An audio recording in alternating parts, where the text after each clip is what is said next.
О, майор Томин.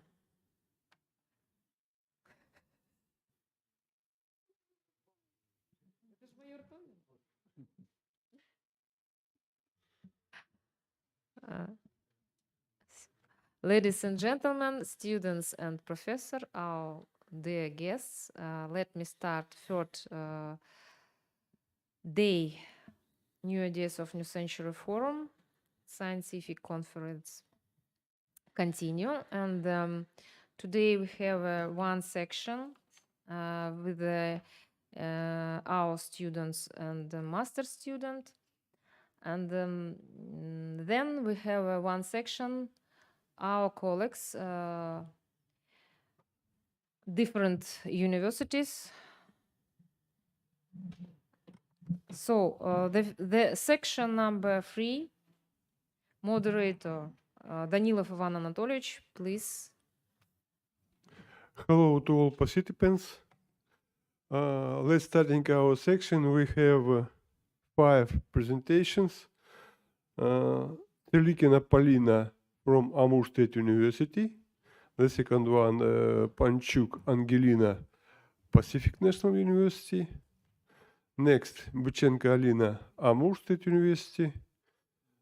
Next, Simushina Irina, Pacific National University. And Bazilevich Mikhail, Pacific National University. Telikina Polina is ready. Is Polina Telikina ready? First presentation. Меня слышно?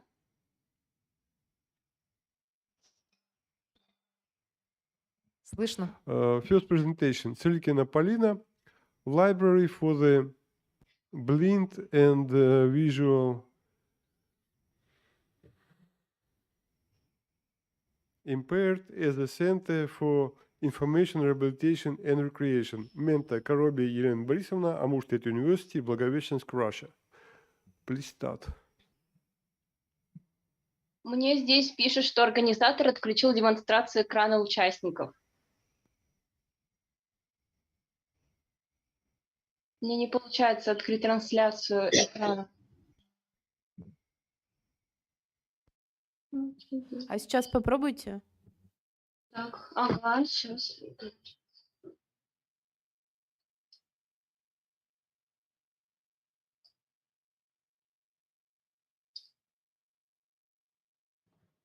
Just a moment.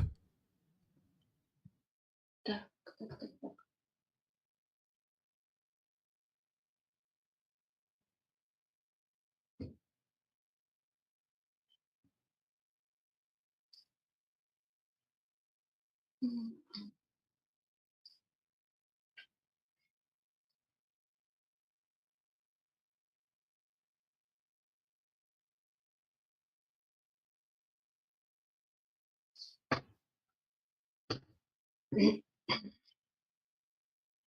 Презентацию видно?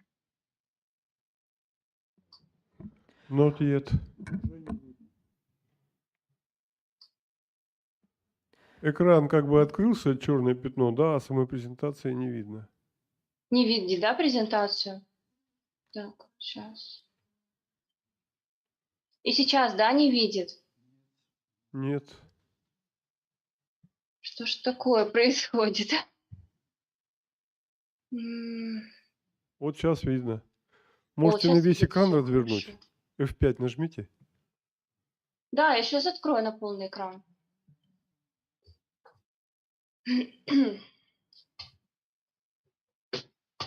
Так. Опять черный экран. Да что ж такое? Что же он сегодня не хочет работать? Не ругайтесь, вы в эфире. Да я стараюсь не ругаться, но что-то не идет у меня все по плану. Так. Все, заработало. Еще раз добрый день. Тема моего доклада – библиотека для слепых и слабовидящих людей как центр информации, реабилитации и досуга. The theme of my project is Library for the Blind and Visually Impaired as a Center for Information, Rehabilitation and Recreation. Пространство для людей с ограниченными возможностями как в России, так и за рубежом играет немаловажную роль в жизни общества. Такие пространства проектируются как социальные институты, вся деятельность которых ориентирована на помощь влиться в общественную жизнь. Примером таких пространств являются библиотеки для слепых и слабовидящих людей. Spaces for people with disabilities both in Russia and abroad play an important role in society. Such spaces are designed as social institutions whose entire activity is focused on helping people to integrate into public life. Libraries for the blind and visually impaired are an example of such spaces.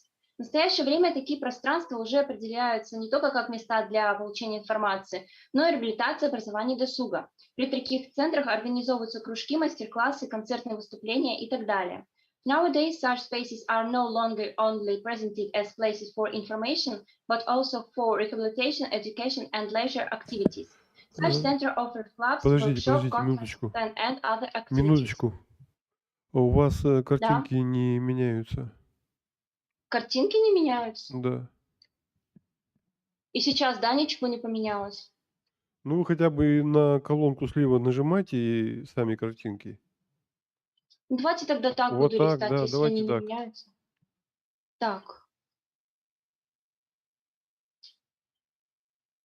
А так видно, нормально листается?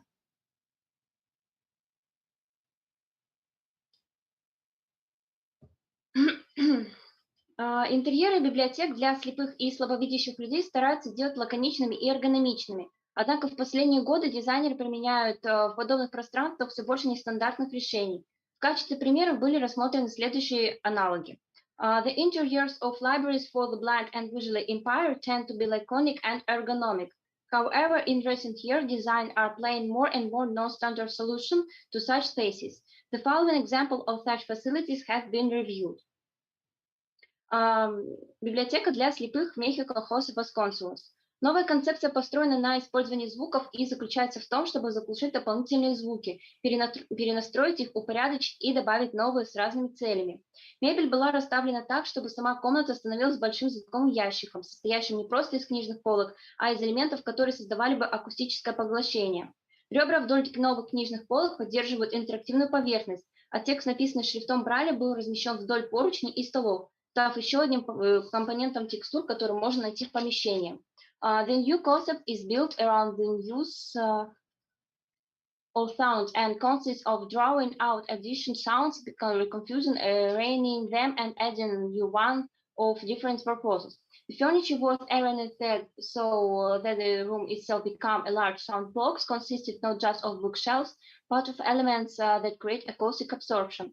Ribs along of the new bookshelf supports and interactive surfaces and text written in Braille have been placed along the handrail and tables, becoming another component of the texture to be found in the room. Школа Южной Дакоты для слепых и слабовидящих. Фасад здания был основан на тактильных элементах, которые используются в более наглядной форме. В ярких цветных панелях есть отверстия, расположенные через равные промежутки. Тем самым они создают крупномасштабное ощущение ритма и визуальной текстуры. Слепые и слабовидящие люди зависят от обратной связи, которую они получают от более твердых поверхностей, чтобы ориентироваться в пространстве.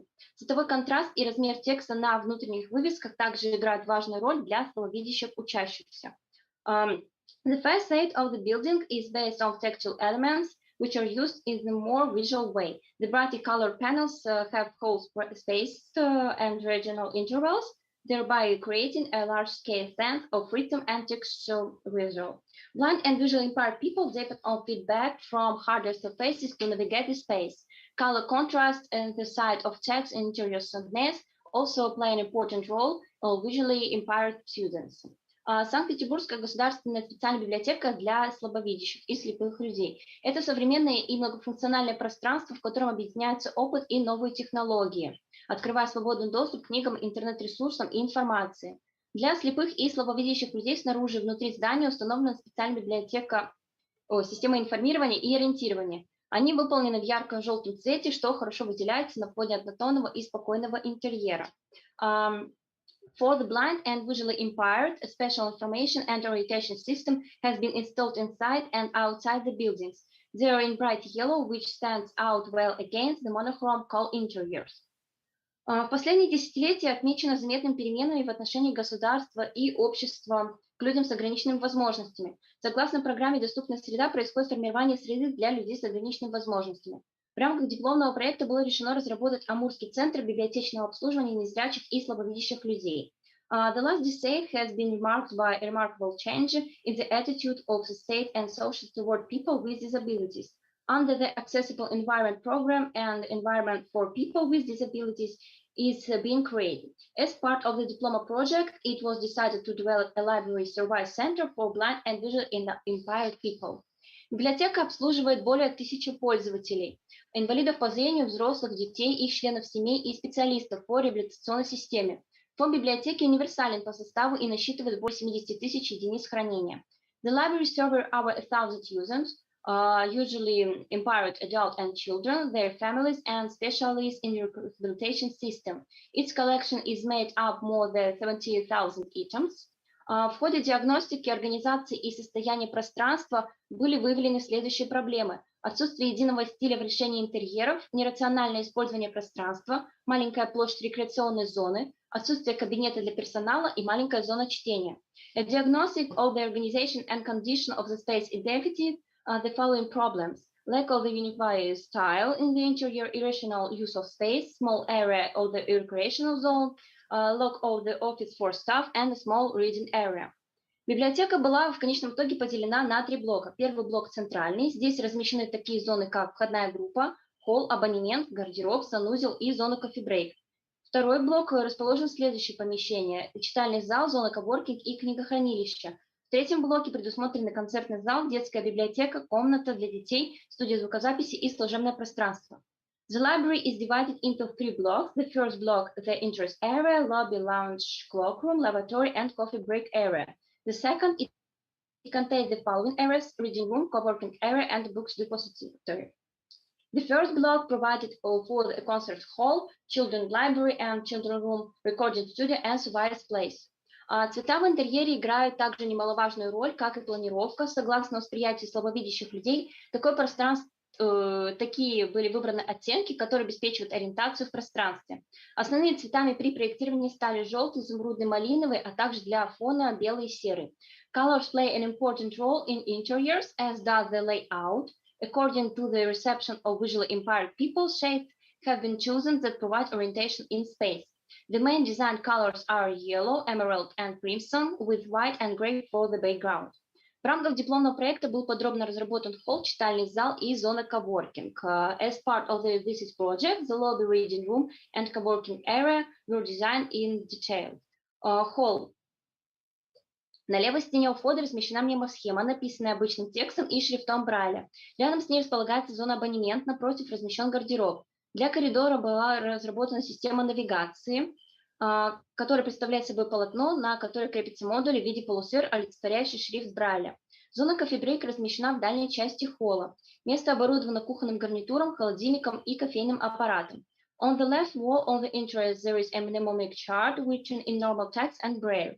Next to the lounge area, opposite in a cloakroom, the navigation system is a canvas on which models in form of hemispheres representing Braille are attached.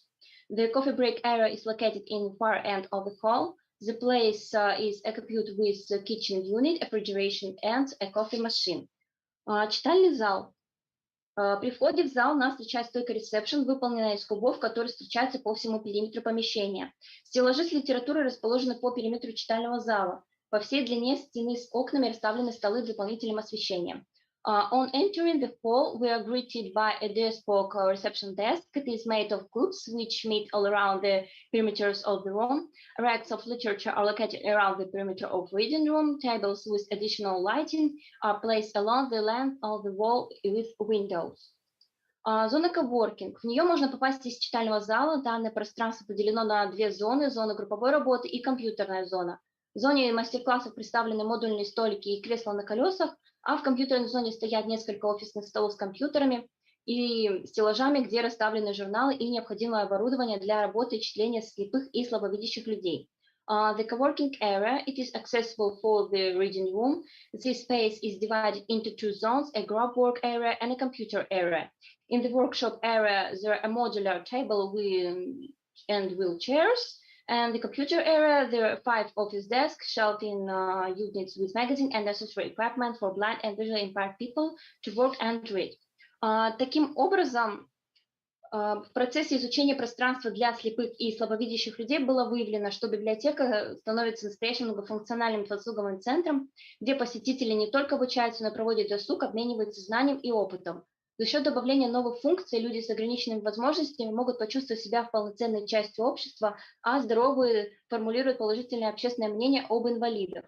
Thus, the study of the blind and visually impaired space has revealed that libraries for the blind and becoming real multifunctional leisure center where visitors not only learn but also spend their leisure time, share knowledge and experience. By adding new function, people with disabilities can feel a full part in society, and healthy people can formulate a positive public opinion about people with disabilities.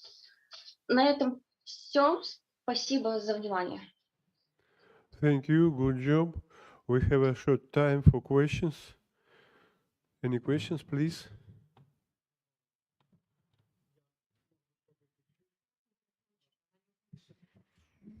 We have a question. Да, вопросы есть.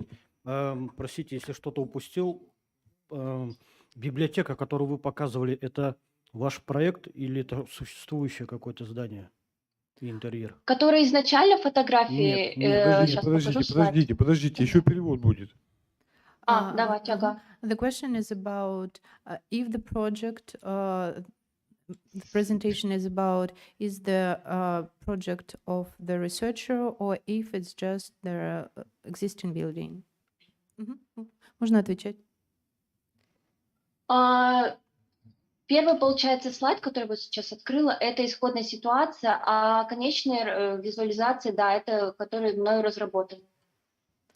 Okay, so this slide shows us the present situation in the library, and the next slides show the project that was made by the researcher.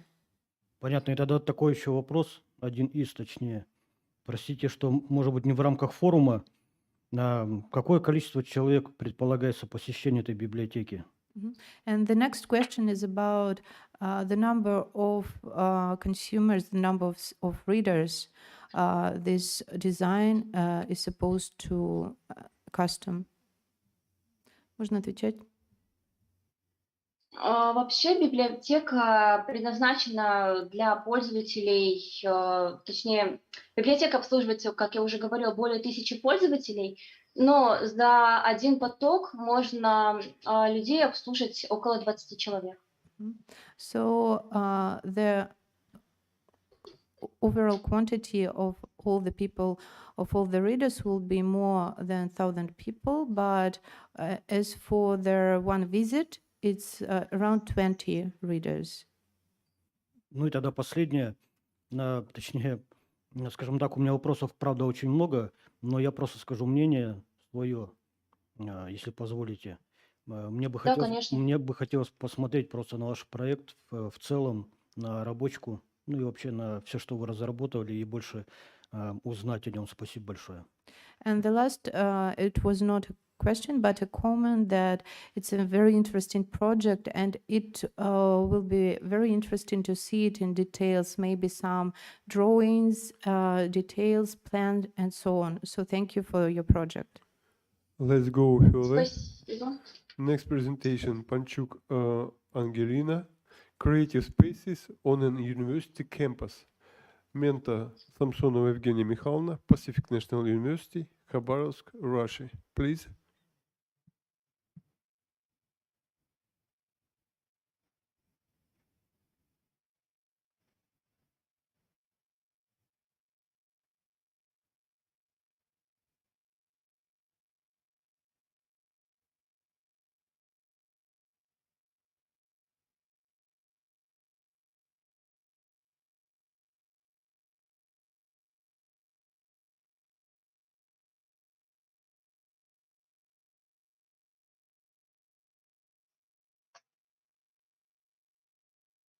Okay.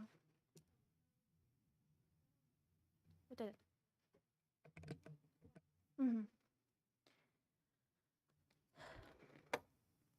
Okay. Good afternoon, dear jury and guests of this forum, New Ideas and New Century. My name is Angelina. Me and my mentor, Evgenia Mikhailovna Samsonova, present to you a paper of the topic Creative Spaces on the university's campus. In recent years, the number of former factories and abandoned premises that become tourist-attracting culture and leisure centers has increased significantly. Combining cities suitable both for spending free time and for work, the creative and cultural spaces of Europe, Asia, and America have long established themselves as serious competitors to classical museums and galleries. In Russia, the number of creative spaces is gradually increasing.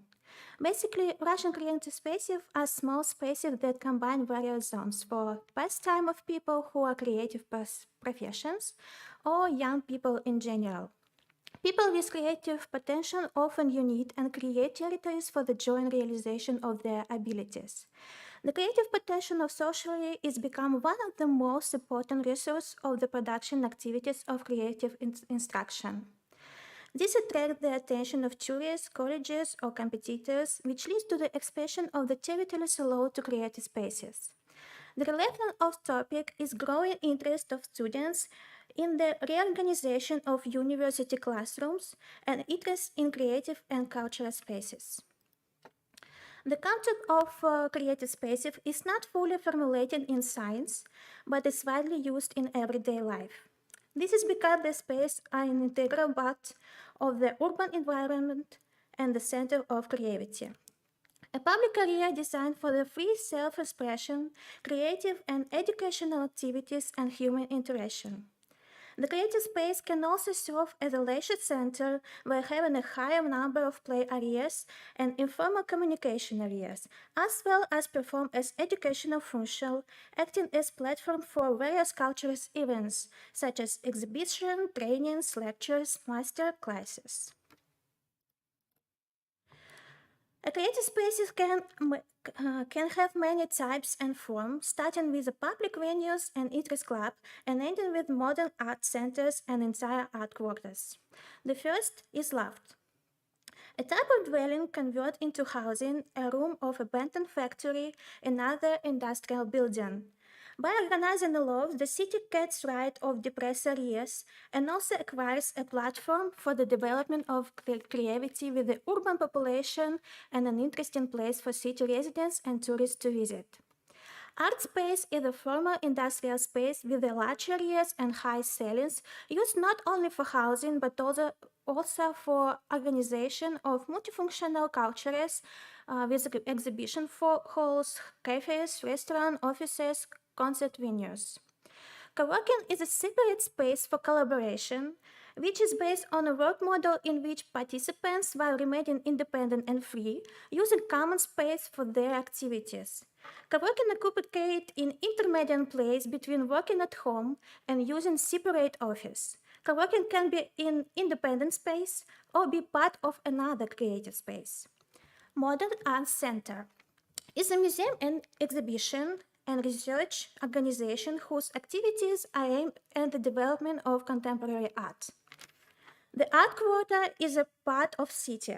It can combine both all of the presenting types of space or some of them. Those, by its functionality, creative space are the environment that is necessary for modern students studying a creative specialty. Considering the proposed zones that imply creative spaces such as creative, educational, leisure, exhibition areas, performance areas, holding student events become more comfortable.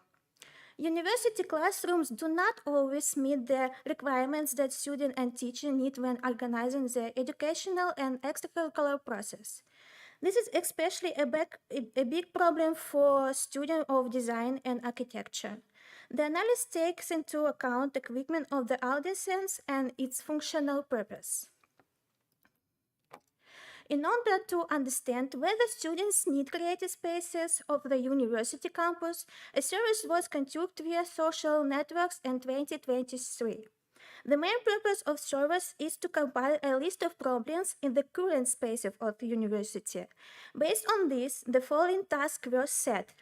identification of missing functional areas of the campus, assessment of existing spaces according to their functional purpose and filling with appropriate equipment, overall level of satisfaction with university space.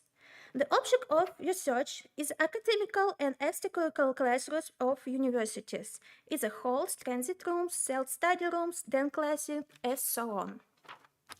The subject of research is the public student opinion.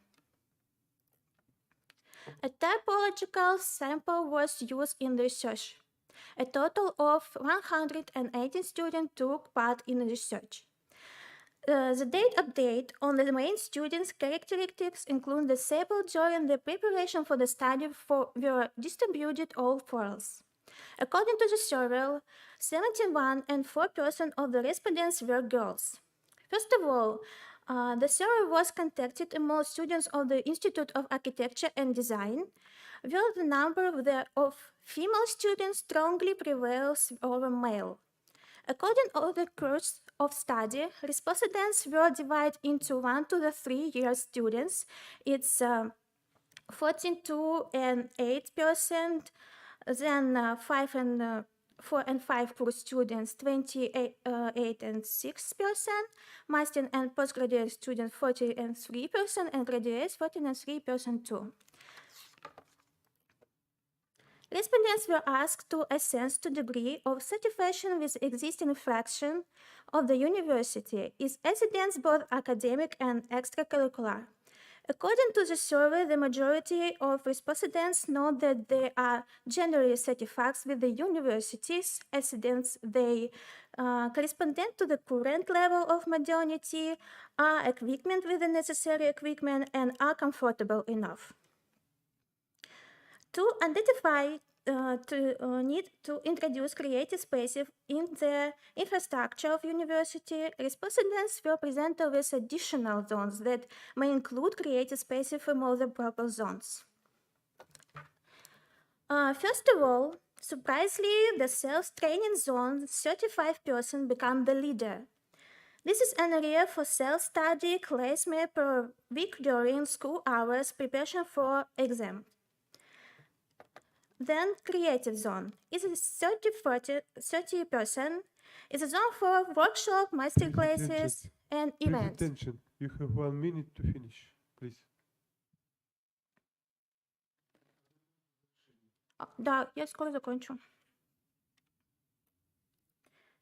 Environment zone 25 in the area of leisure, communication, board games, maybe watching movies and go on.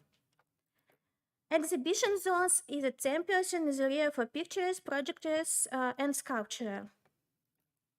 And finally, the question of need to form creative spaces of university campus crucial for solving the problem. Given that this concept includes all the zones considered in the survey, 18% of respondents were in favor of the fact that creative spaces as part of university infrastructure are necessary for high-quality education and active student life. Such a space will contain quite a lot of education function and will provide students with the opportunity to develop in different directions within their framework of training. And only 10% favor fact that getting an education on the proper level may well be limit only the education spaces. This confirms the needs for creative spaces of university campus. Thank you for your attention. Thank you. Have anyone a question? Please.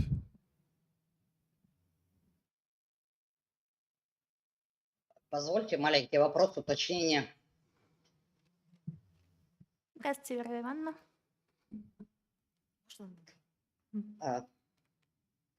Рада всех видеть. Здравствуйте. Ангелина, вопрос к вам. Скажите, вот насколько я в курсе, сейчас идет большая работа по реконструкции университетского кампуса. Может быть, я прослушала, но ваша работа как-то связана с этим действием? И если какую роль она играет или будет играть? Будьте любезны, поясните. Professor Luchkova says hello to everybody, and she has a question. Now we have a great project of all the university campus renovation in progress. Is your work somehow linked to this renovation project? Is it a part of it, or is it a separate one?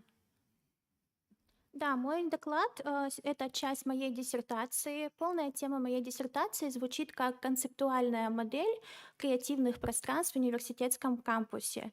То есть результатом работы станет концептуальная модель, которую я буду применять на будущем кампусе ТОГУ и посмотрю, как она работает. This research, this presentation is a part of a big diploma thesis, master degree, right? Master degree thesis, and this concept will be applied in the project of Pacific National University campus renovation. Спасибо за интересный доклад. Спасибо. Thank you. We have no time for any questions. Sorry. Next presentation. Быченко Алина, Alternative Reality of the Future. Mentor Васильева Наталья Анатольевна, Амур State University, Благовещенск, Russia. Please start. Здравствуйте, скажите, меня слышно? Да, слышно.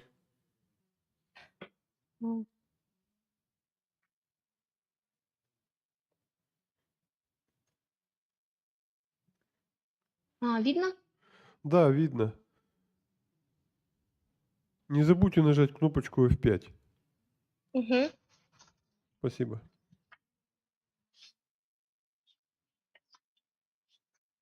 Так, здравствуйте, уважаемые комиссии, гости нашей конференции. Тема моего доклада — альтернативная реальность будущего. Today we will talk about an interactive reality of the future. Данное исследование направлено на изучение процессов интегрирования цифровых интерактивных технологий в пространство общественных зданий с торгово-развлекательной функцией. Проведен анализ современных тенденций в организации таких зданий посредством их реновации и трансформации с целью организации в них многофункциональной социокультурной среды. This study is aimed at studying the processes of integrating digital and interactive technology into a space of public buildings with a shopping and entertainment fiction, and analysis of current trends in the organization of such buildings through their renovation and transformation was carried out in order and organize a multifactorial socio-cultural environment in them. Данные исследования были применены в курсовом проектировании при разработке дизайн-проекта реновации торгового центра «Небесный» в современный многофункциональный торгово-выставочный центр. The studies were applied in course design during the development of a design project for the renovation of the Небесный shopping center into a modern multifactional trade and exhibition center. В современном быстро развивающемся мире человек остро нуждается в общественных пространствах для отдыха и живого общения с друзьями и близкими людьми, в которых можно будет набраться сил и зарядиться энергией для достижения новых целей. In today rapidly developing world, a person in a dire need of public spaces for recreation and live communication with friends and loved ones, in which one can gain strength and recharge with energy to achieve new goals. Такими местами отдыха являются здания общественного назначения с торгово-развлекательной функцией, где происходит общение и духовное насыщение посредством различных форм и времяпровождения.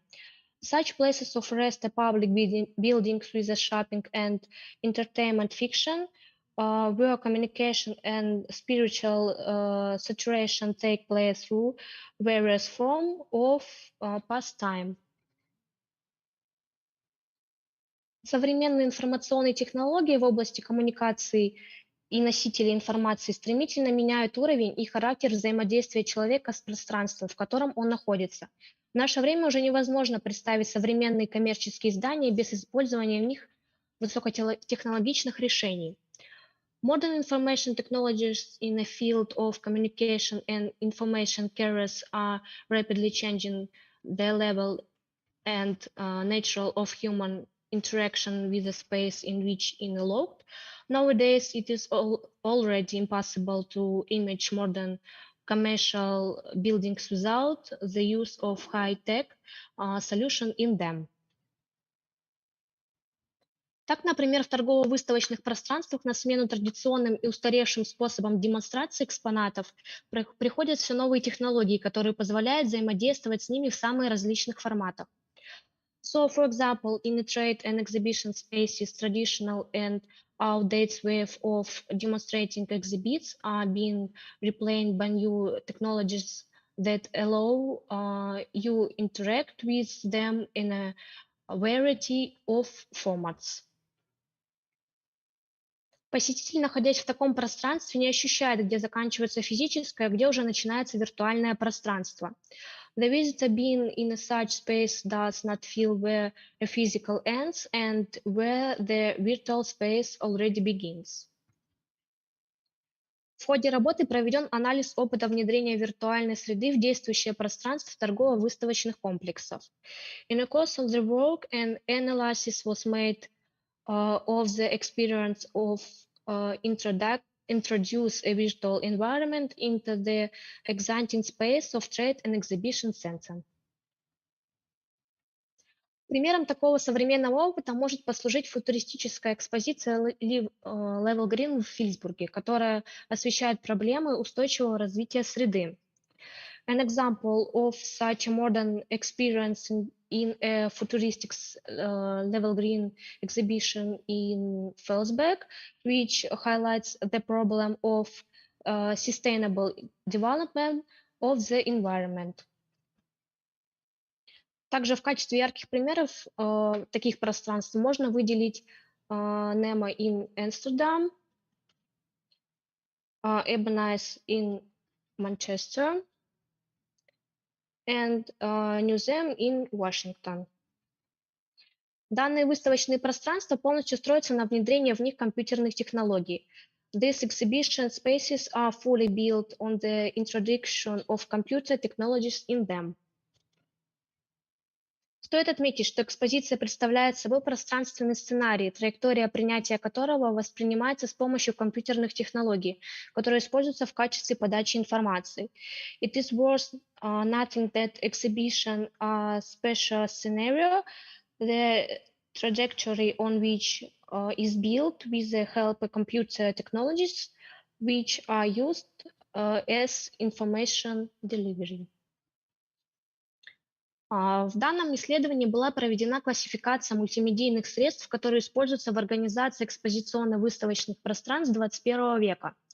It is study a classification of multimedia tools was carried out which are used in the organization of exposition and exhibition spaces on 21st century. Одной из таких систем является бесконтактная интерактивная система, с помощью которой посетитель может управлять экспозицией жестами рук. One such system is non-control interactive assisted system that allows the visitor to control the exposure with hand gestures. Сенсорные панели и экраны. Данный вид интерактивных технологий основан на использовании инфракрасных камер, которые расположены под всей поверхностью дисплея. При помощи технологии Multidetection это есть возможность создания модульных конструкций любых размеров и форм. Touch panels and screens. This type of interactive technology is based on the use of infrared cameras, which are locked under the interior surface in the displays. With the help of multi-detection technology, it is possible to create modular structures of any size and shapes. Интерактивные симуляторы. Электронное запрограммированное действие и аппаратные средства, которые имитируют реальные условия, а также период событий в определенном времени и пространстве. Action and hardware that simulates real conditions as well as the period of events in a specific time and space. Также одним из наиболее востребованных видов интерактивных технологий, которые обеспечивают полное погружение посетителя в выставочное пространство, является виртуальная реальность. Трехмерная компьютерная среда посредством воздействия средств технического назначения на органы чувств переносит гостя в искусственно созданный на основе тематики экспоната мир, в котором можно войти, осмотреться в нем, ощутить настроение и проникнуться в его смысл. One of the most popular types of interactive technology with produces a complete immersion of the visitor in the exhibition space. It is virtual reality. The three-dimensional computer environment through the impact to technical means on the senses takes the guest to an artificially created world based on the theme of the exhibit, which you can enter, look around at it, feel the motek, repentinal intermeaning. Алина, внимание, пожалуйста. У вас очень мало времени. Вы можете только на английском доклад делать. Надо уже завершать. Пожалуйста. Хорошо. Modern technologies create a new quality of precision and experience, and therefore are most activity used for renovation fictionally, absolute shopping center and public spaces with a shopping and entertainment fiction. The study of these technologies made it possible within the framework of course design and development project for the renovation of a typical shopping center in Besny into a modern trade and exhibition center. The aim of the project was to develop exhibition interiors in this center. The project aims to create a platform for the popularization of modern exhibition places through an introduction of digital and interactive technologies. It is proposed to create a hybrid space in an area of shopping center with retail outlets, food courts, expo pavilions, co-working areas, communication center, and more. And special structures are subject to a single stylistic there, a modern electronic center, where main part of shop and expo places in connected with the electronics.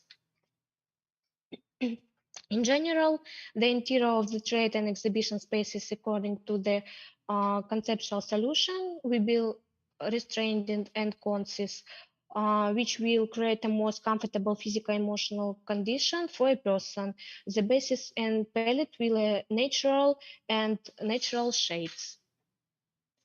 It is proposed to make a special hall on the ground floor to build an elevator shaft in the center between the columns will land visitor and shopping center to the fourth floor. According to the design decision, the floor are divided into two parts. The first part is given for exhibition activities. Into the second part, its floor was designed to place its office of Kaspersky, which will have an open planning framework. To the right of the main interest of the 4 floors, a senior project for the Steam for his being development. It all development spaces, digital and interactive technologies are activity used to organize all processes of the activity. Computer games and Steve programs, the concept of development its images is based on analyzed virtual eyes. To complete organization using interactive technologies gives visitor and imagetal imagine the create virtual space in which they interact with the brand's products and manager gets ample produced for persons of work and with each visitor.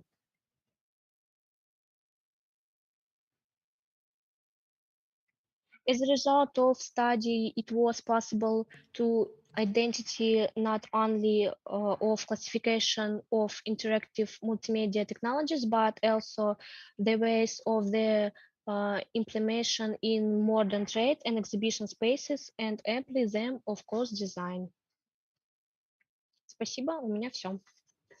Alina, thank you. Sorry, we have no time for questions. Let's go further. Next presentation, Simushina Irina, wooden buildings of China in the work of the first architect of city. Mentor Bazilevich Mikhail Evgenievich, Pacific National University, Khabarovsk, Russia. Please begin.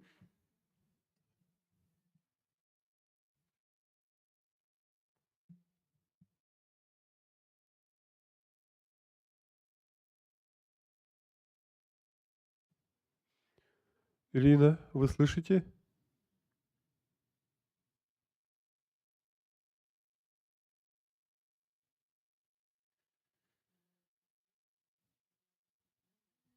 Ирина, мы вас не слышим и не видим. Вон она, внизу. Все видим, спасибо. Не забудьте нажать кнопочку F5. Но мы вас не слышим, подайте голос. Проверка связи.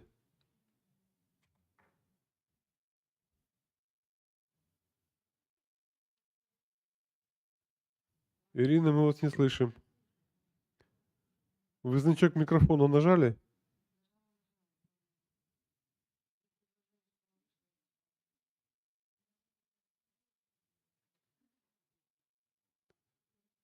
Мы ничего не слышим.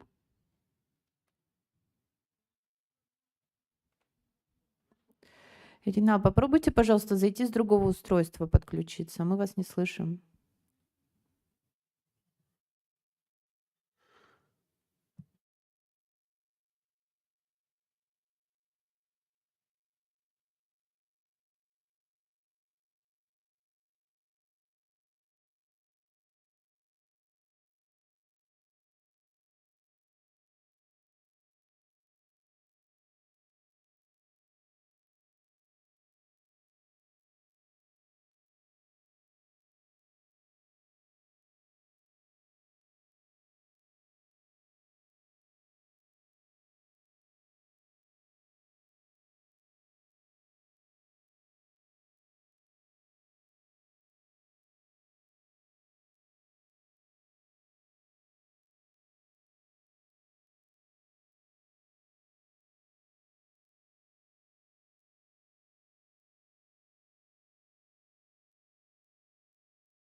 Ирина, пока закройте презентацию.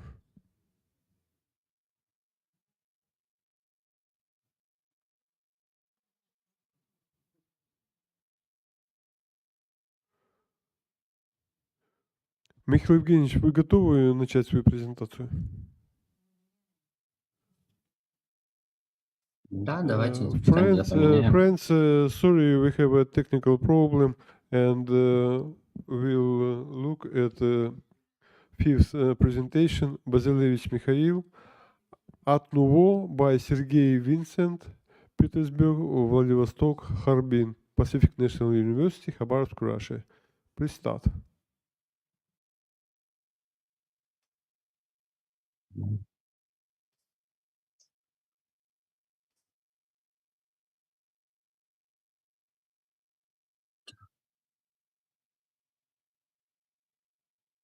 Экран видно? Да. Отлично. Во. Только полный экран еще, да? Good afternoon. The theme of my report, Art Nouveau by Sergei Vincent, Petersburg, Vladivostok, Harbin. So, formative and ideological diversity of Art Nouveau, in Russia we say modern, still attracts researchers of world architecture. The wide distribution of this style associated at the turn of 19th and 20th century with the search for new approaches to the construction and design of planning and facade composition significantly enriched the architecture of mainly countries and regions, where this phenomenon had its own unique, unimitatable, and at the same time easy recognizable features. The Russian part of the Far East was not exception. The ideas of the modernity came along with St. Petersburg architects and engineers who came to the region to build new cities, lines of communications, and transport infrastructure. Let's consider the evolution of the architectural language of the one of the most outstanding masters of the Far Eastern Art Nouveau, Sergei Vincent, who worked in St. Petersburg, Vladivostok, and Harbin in different years. Sergei Vincent, quite famous architect in the Far East, he is graduate of St. Petersburg Institute of Civil Engineers. He worked for several years in the Ministry of Internal Affairs in St. Petersburg, then in Poltava region, and then in the Far East. From 1911, he began working in the Chinese Eastern Railway. Since that time, the architect lived in Harbin, where the many buildings were built according to his design. He kept diary and diaries recording all most important events and stages of the construction of Harbin, especially its first districts, Old Harbin and New City. So in Petersburg, in Admiralteyski district, 2 tenement houses built according to Vincent's design have been preserved. The first of them is a 3-story building constructed into the construction line of street's 5-wall building. The motif of the Art Nouveau is clearly visible in the plasticity of the main facade. Elongated rectangular and arched window at the level of the 2nd and 3rd floor, accentuated by capstones in combination with window still insert with a schematic representation of an Ionic capital, set the straight rhythm of the facade composition. The second object has a similar volumetric and semantic solution. The 5-story brick block with an arched entrance to the country yard is part of a continuous street facade. The architecture is restrained and concise. The nature of rational modernity is manifested both at the level of the volume and as whole, and the graphic rendering of its only well-designed facade. For St. Petersburg, with its expressive front building, such objects are not unique, but at the same time, there are considerable interest at the first attempts at writing and attempts to find their own architectural language for the future master whose talent will be fully manifested in the Far East. An important professional achievement of Vincent was the victory in the competition of projects of commercial schools in Vladivostok. Like the St. Petersburg buildings of Vincent, the school is built in the form of rational outshoot of Art Nouveau. However, it is distinguished by greater freedom of shaping. The expressiveness of the 3-dimensional solution was achieved due to the asymmetric placement of risolites of different sizes crowned with pediments of various shapes. The windowless walls are decorated with a creep made in the form of imitation of nickel sledges and vertical grooves descending from them. The master had already used the technique earlier when developing the facade of one of the settlement house in St. Petersburg. However, in Vladivostok, he managed to achieve a more expressive effect. Working in the northeast China, Vincent successfully combined his service in the construction of the Chinese Eastern Railway with private architectural practice. Most of his buildings in Harbin reflect the new architectural style of Art Nouveau characteristic of the early 20th century. The high quality of construction, the originality of the object, and the striking architectural merit as a result of the fact that all his major works are now included in the registers of architectural monuments. The building of the Hotel Moderne in the historical center of Harbin is one of Vincent's famous work and the first European class hotel in the city. Initially, the building was L-shaped, but after few reconstruction, this shape changed and it has a square-shaped plan. In the rich plasticity of facade, special attention is drawn to the smooth outlines of decorative attics, the rounded shapes of the windows, and the details of Art Nouveau. In the creation of some architectural details, Vincent again used his favorite techniques with vertical stripes, but this time in two versions, in the form of grooves on parapet posts and brackets and ledges above the windows of the second floor. Another expressive example of Art Nouveau architecture in the building of the Harbin branch of Japanese company Taitachi Limited. This double V-shaped three-story building with a complex plasticity of street facade has long been the urban dominant of the quarter. The cut corner of the building overlooking the intersection was adorned with a high tower-like volume, which gave the overall silhouette a special expression and monumentality. Over the time, it was lost in building with a higher number of stories grow around it. As a result, this building lost its compositional significance. The plasticity of the facade had been preserved in its original forms. Restraints, asymmetry of volumes, smooth lines, and oriental decorative ornaments show not only the high level of the architect's skill, but also make it possible to understand his vision of Art Nouveau architecture. In the same year, according to the project of Vincent, the building of Guerin Diplomatical Bureau was created. This two-story building has a symmetrical composition on the plan and the main facade, which is not very typical for Art Nouveau, with its asymmetry of planning and facade compositions. However, the feature of the style agrees in the completion of the axial risolites, the wavy lines of the cornices, and outlines of the windows. General symmetry of the plan is somewhat knocked down by a straight case attached to the flank of the country yard facade. In Harbin, in Art Nouveau, according to the Vincent's projects, also built the Chinese Custom and Joint Stock Company, which have a certain semantic and stylistic similarity in terms of building space planning and facade compositions. Underwheeled walls and the use of smooth lines in drawing of attics.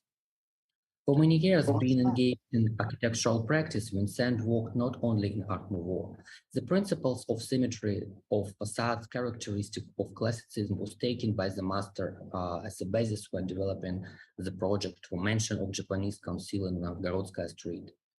An interesting example of brick architecture, industrial architecture, is the production building of the Lopata factory designed by him. However, it was Art Nouveau that became Vincent's main style, which has passed the certain lines through all his work.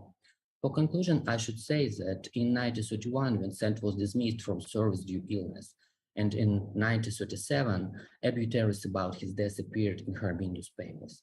Analysis of creative and professional activity of Vincent shows that for 25 years, he adequately represented the St. Petersburg School of Civil Engineers in the Far East.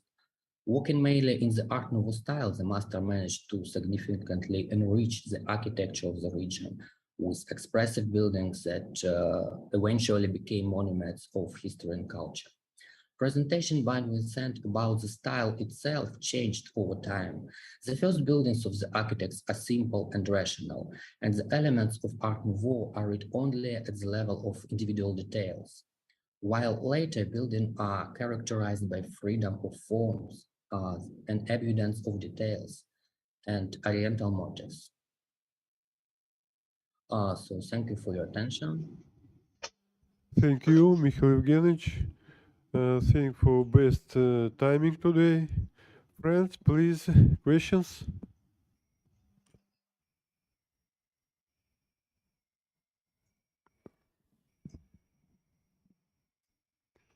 Have anyone Ну, question? хорошо, давайте я. Very wonderful. Да. Вот вы знаете, Михаил, мне всегда немножко в докладах ваших и ваших учеников немножко непонятен один момент. Может быть, вы его проясните конкретно на вашей сейчас презентации. Ну вот есть массив архитекторов, работавших на востоке России, которых вы исследуете, которых вы анализируете. Конкретно этот архитектор, кто он был в ряду профессионалов, ну, скажем так, какого эшелона? Первый эшелон, там, ну, типа Малиновский там и прочие, да, там, мэтры. Второй эшелон или просто профессионал. То есть дифференциация мастеров. Professor Luchkova has a question about there was a bunch of architects who worked in the Far East of the period.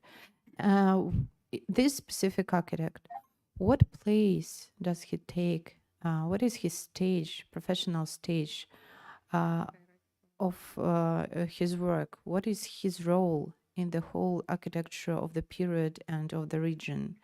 Was he the first stage architect, or maybe he was just a good professional?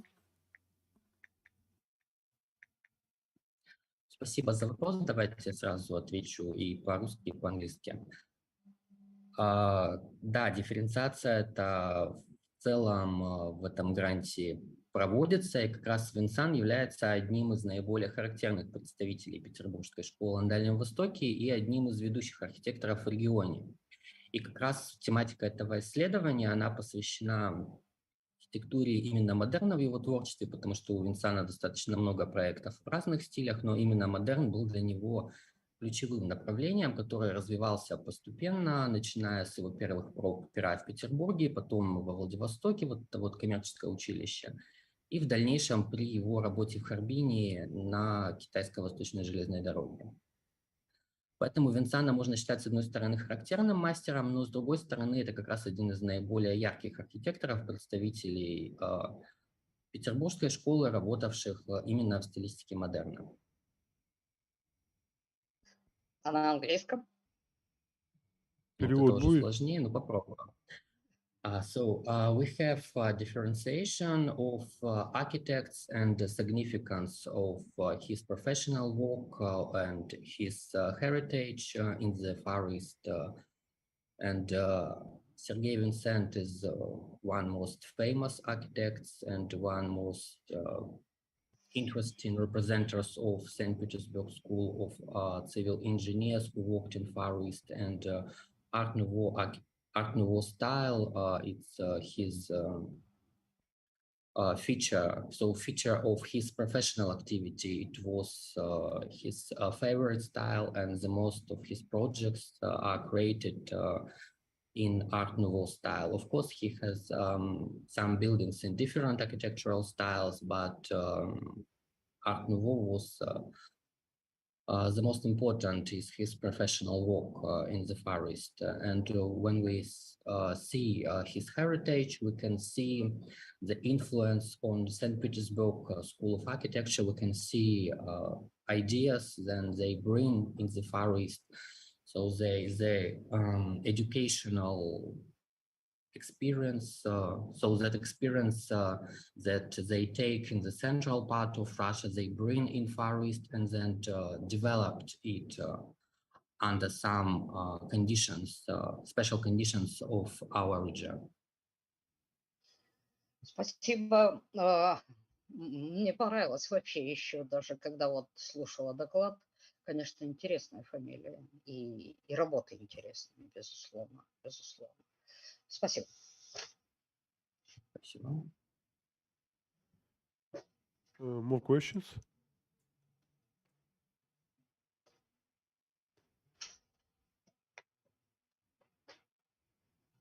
Ну что, может, готова Ирина? We have a short time for presentation of Simushina Irina. If you're ready, you can start, but you have only 9 minutes. Она мне for писала, the что questions. проблема со звуком, что она не слышит конференцию. Но, судя по всему, из микрофона, потому что, да, мы ее не слышим. Ну, это может быть. У меня в первый день такое было.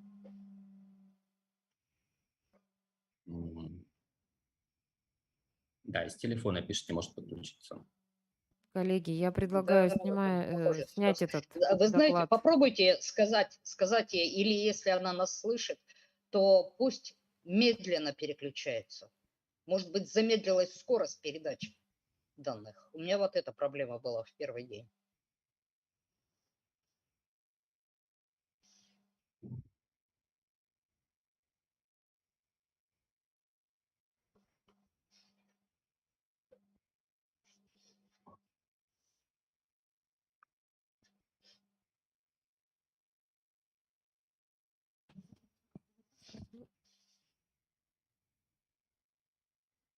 Алло. Вот. Вот, слышите нас? Yes, yes, we listen, Irina.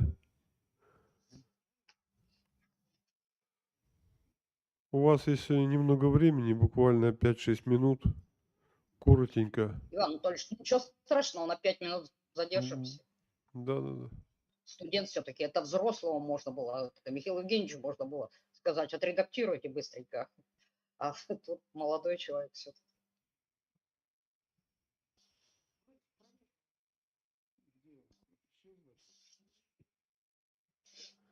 Так, Ирина, вы опять не слышно. выключили микрофон, Ирина. Наверняка у нее замедлилась скорость трафика, и вот она быстро, как мы все привыкли, все это переключает и все виснет.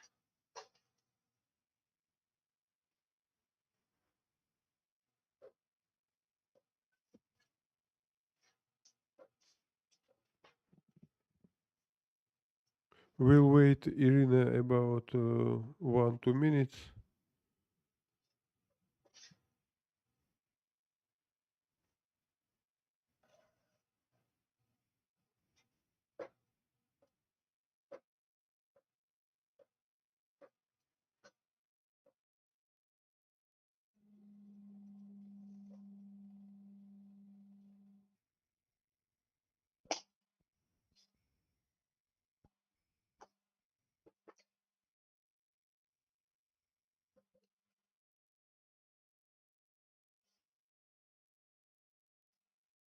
Не получается. Ну, значит, не судьба. Friends, we have that connection with Irina Simushna, and thank for work in this section, and we finished. Thank you.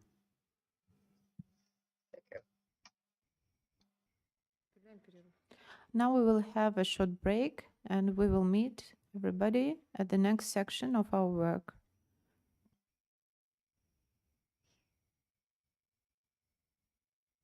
Thank you.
So, ladies and gentlemen, let me start next section by scientific report of our colleagues, different universities. And let me introduce moderator of this section, Задвернюк Людмила Валерьевна. Please. Hello, dear participants. Let's start our last section for today and for our forum conference. This section is scientific reports of the teaching staff. And the first report will be Judith Chanadi, Incarnation of Nationalism, we see Modernism. Нет? Judith is out.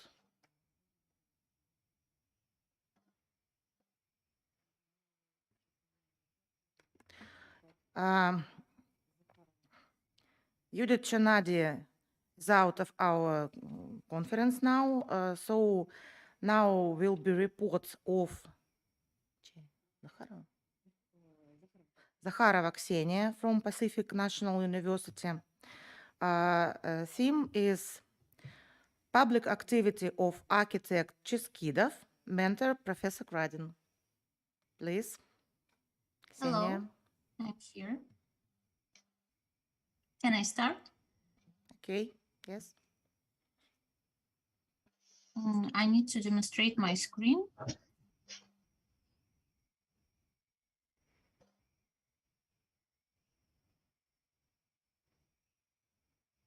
Can you see my screen? Yeah, we do. Hello, everyone. My name is Ksenia Zakharova. I'm a postgrad student at Pacific National University, Khabarovsk, Russia. My scientific supervisor is Nikolai Petrovich Kradin. The name of my report is Activity of the Russian Architect Cheskidov, 1937 to 2000. The report takes a look at the rich and fruitful public activity of the Russian architect Cheskidov from 1962 to 2000 through the Union of Architects of Russia. The research was based on archival documents of the Khabarovsk branch of the Union of Architects of Russia, archival photographic documents of the Gigant Cinema, literary works by Kradin, and an article by Cheskidov.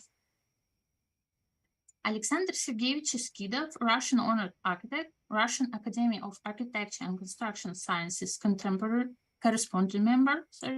In 1962, he graduated from Moscow Architectural Institute and came back to the Far East region. He was one of the first teachers at the Department of Architecture of the Khabarovsk Polytechnic Institute. In 1966, he worked as an architect at the Institute Khabarovsk Grazdan Project, with which he connected his entire life. Some of the most significant architectural works are the building of the Institute Khabarovsk Grazdan Project, the House of the Unions in Khabarovsk, and residential complex on Komsomolskaya Street in Khabarovsk. Public activity of Cheskidov. In 1970, he joined the Union of Architects of the USSR. In 1974, he was elected as a chairman of the board of the Khabarovsk organization of the Union of Architects. Therefore, his appointment to the post is evidence of the recognition and appreciation of Cheskidov merit in the professional community of architects. Public activity of Cheskidov and the main directions. Design Institute creative reports of the city and the region, annual reviews and competitions for the best projects and buildings of the city. The possibility of professional development through the Union of Architects began to be held. Within the framework of the Far East region, the Far Eastern Association of Organizations of the Unions of Architects was created. Cheskidov has been the chairman of this organization since 1986. Since 1982, Cheskidov has been a member of the Commission for awarding State Prize in the field of architecture and urban planning. He was a member of the Presidium of the Union of Architects. Sorry. Architectural exhibition of the Design Institute of the region. Photo documents of 3 architectural exhibitions were found in the archive of the Gigant Cinema. Everything for a Man, exhibition dedicated for the 26th Congress of the CPSU, past, present, and future. First, the exposition presented at the exhibition makes it possible to highlight a number of architectural objects of the architects of the region, including the project of the House of Pioneers in Khabarovsk by Cheskidov. You can see this project here. So next. Exhibition for the Congress of the CPSU. In parallel with the exhibition, Cheskidov published an article, What Should Architecture Be? In the newspaper Tikhookhanskaya Zvezda. In it, the architect discussed the professional development of colleagues and possible ways to improve the quality of architecture, notes the importance of holding a Congress of Architecture after the Party Congress, which largely set the tone of the work of the professional forum and determined the topic of many speeches. So, next, architectural exhibition on the 125th anniversary of Khabarovsk, past, present, and future. Analyzing the photo documents, we can conclude what this exhibition was the largest in terms of the number of architectural works presented. Among the participants, Cheskidov was noted with the project of the building of the House of Unions on Komsomolskaya Square in Khabarovsk. You can see this project here in the middle. Next. The annual Far Eastern Architectural Festival, Новое. On the initiative of Cheskidov, an architectural festival, Новое, was founded in Khabarovsk in 1997. The main activity of the festival was to review achievements in the field of architecture and urban planning of the Far East. It was attended by Design Institute, architectural workshops, and young architects, as well as the students and university teachers. The main goals of the festival were the development of architecture and urban planning of the Far East, increasing the prestige of profession of architects. Since 2001, the festival has been named after the honored architect of the Russian Federation, Cheskidov. In this photo, you can see the exposition of Festival Новое in 2022. Connection with Khabarovsk Polytechnic Institute, now Pacific National University.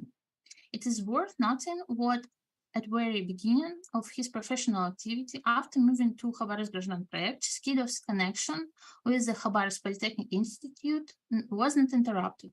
As an associate professor, he worked part-time at the Faculty of Architecture, was repeatedly a member of the State Examination Commission and chairman of this commission, the Defense of Diploma Project by Architecture Students. He didn't break these ties with the institute, even then he began working his own creative workshop, ArchStil. In this photo, you can see Alexander Sergeyevich here, nearby Nikolai Petrovich Kragin.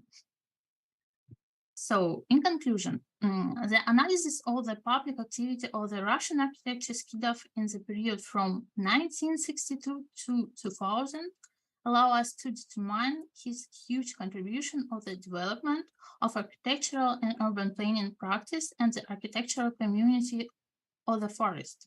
A number of main directions are highlighted, including the organization of creative reports of Design Institute of the city and the region, professional development of colleagues, improving the quality of architecture, popularization and increasing the prestige of the architect profession in society.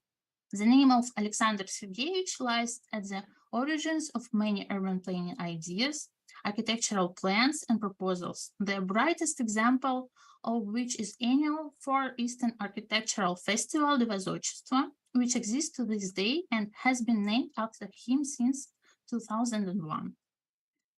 Special gratitude to Nikolai Petrovich Kradin, Vladimir Alexandrovich Vasilyev, and Gigant Cinema Chain. Thank you for your attention.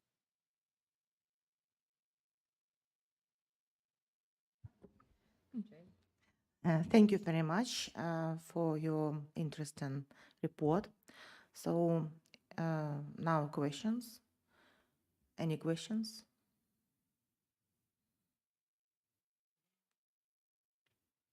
Who want to ask question?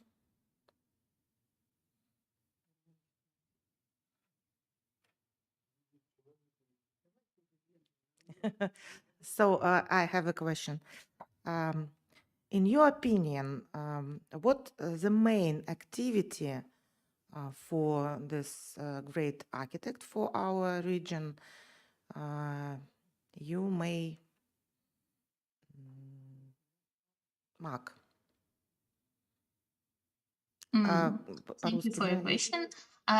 You mean ну, какая у него more самое about самое architecture главное public? в жизни, да?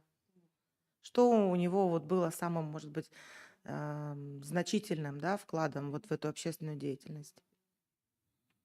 So, in my opinion, I think it was the work through the architecture union of the architects line. It means his work with Moscow's head of the department, Moscow department, and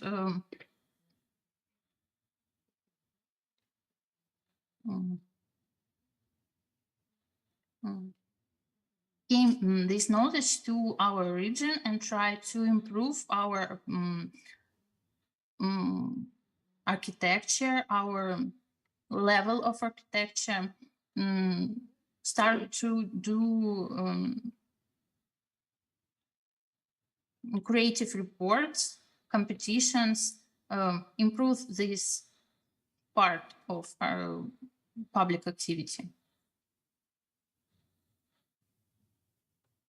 Thank you very much. Хотели спросить? Самое главное, это у него было, он входил в состав комиссии по присуждению государственных премий в области архитектуры. Я говорю, самая большая, наверное, его должность и заслуга состояла в том, что он входил в состав комиссии по присуждению государственных премий в области архитектуры и строительства. И его заслуга состоит в том, что именно якутским архитекторам была эта премия присвоена за построенный объект, большой университетский новый комплекс в городе Якутске. Вот. Он специально комиссию привел, были споры, и комиссия предлагала за другую работу присвоить эту премию. Он настоял на том, чтобы члены комиссии прилетели в Якутск и посмотрели этот объект. Когда они увидели этот объект, все сомнения отпали, и премия была присуждена именно якутским архитекторам. Вот такой он был человек. The comment from the head of research, Professor Kradin, that one of the most outstanding events in the architecture Skidov career was that he was the member of a committee for awarding a state reward in architecture. And thanks to him, Yakutsk architects got this prize for the project of their state university campus. Thank you. Позвольте мне еще сказать комментарий легкий. Ксения, вообще вы взялись за очень сложную тему. Я понимаю, что ваш научный руководитель ей плотно занимается уже много лет и очень много знает. Но я бы хотела сказать, что вот для меня Александр Сергеевич Скидов, я с ним сотрудничала на протяжении примерно 1,5 десятков лет. Для меня Александр Сергеевич Скидов в первую очередь это человек, который поддерживал университетское, наше конкретно, университетское образование в Хабаровске. И он был бессменным практически, за редким исключением, членом Государственной экзаменационной комиссии и очень активно поддерживал все молодежные начинания хабаровских университетских архитекторов, в том числе и студентов. Вы можете взять в библиотеке университета достаточно редкий сейчас журнал, который выходил на протяжении всего 3 лет, журнал «Линии». И откройте первый номер, и вы там увидите слово Александра Сергеевича, его напутствие молодым архитекторам. Вот в этом он весь. Он всегда стоял за молодое в архитектуре. И это то, за что я его больше всего уважала в жизни. Вообще это была очень яркая, очень харизматичная личность. И правильно, что вы взялись за тему и вот осветили ее. Спасибо. And the short comment. Thank you.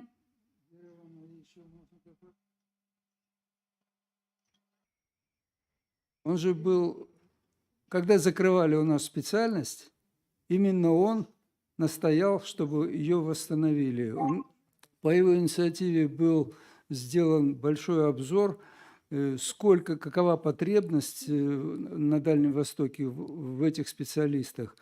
И только благодаря этому специальность нашу восстановили. Он тоже в этом приложил огромное количество усилий, значит, и своего авторитета. Thank you. We have no time anymore for this part. So I'd like to meet Judith Chenadi from Hungarian University. Hello. Hello.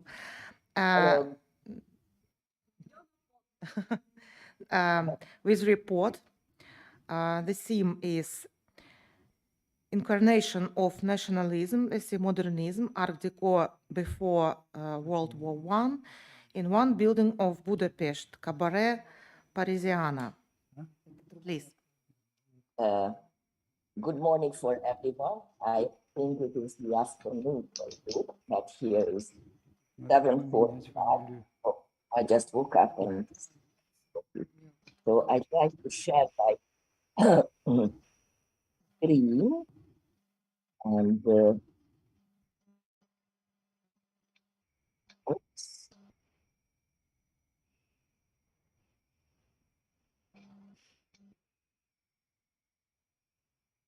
Yes.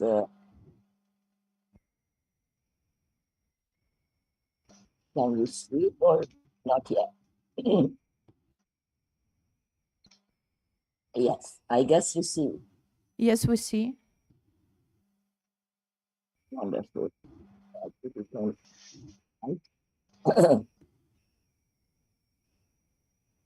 Yes.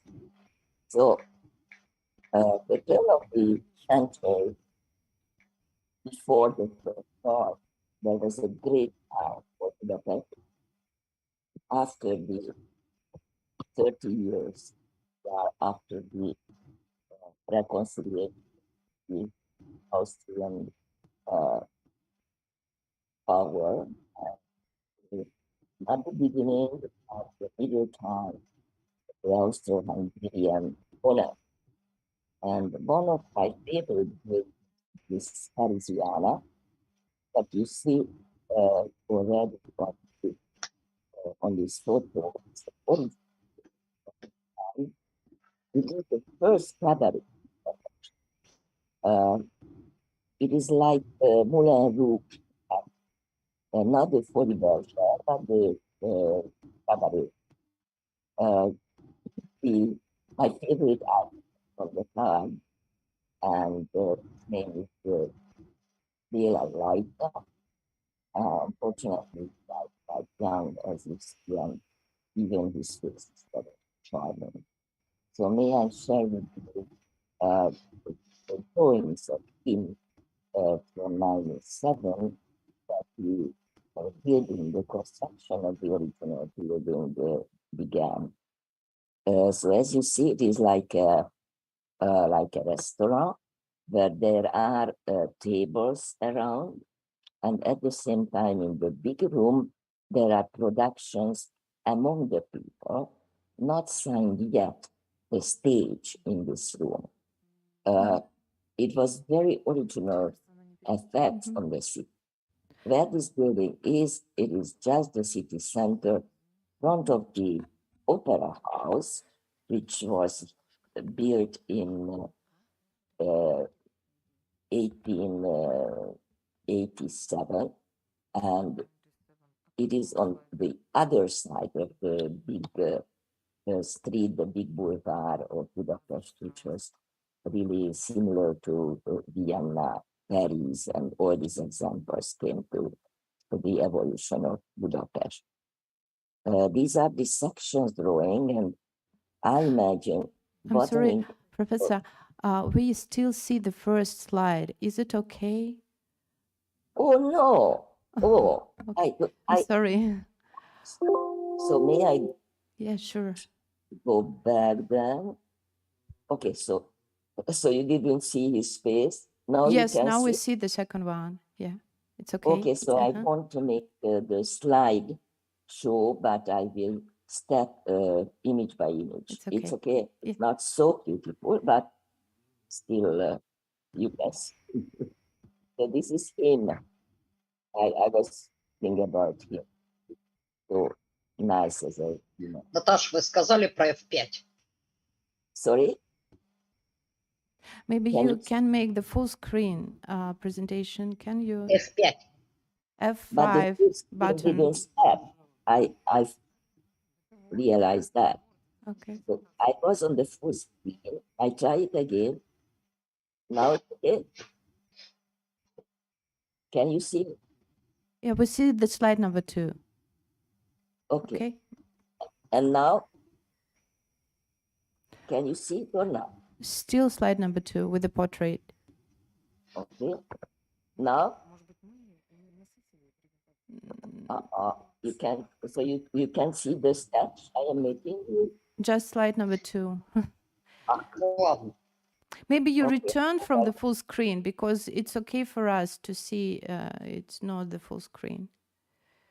But when I am going to the full screen, I Oh will yeah, do that. we see the next slide. It's okay.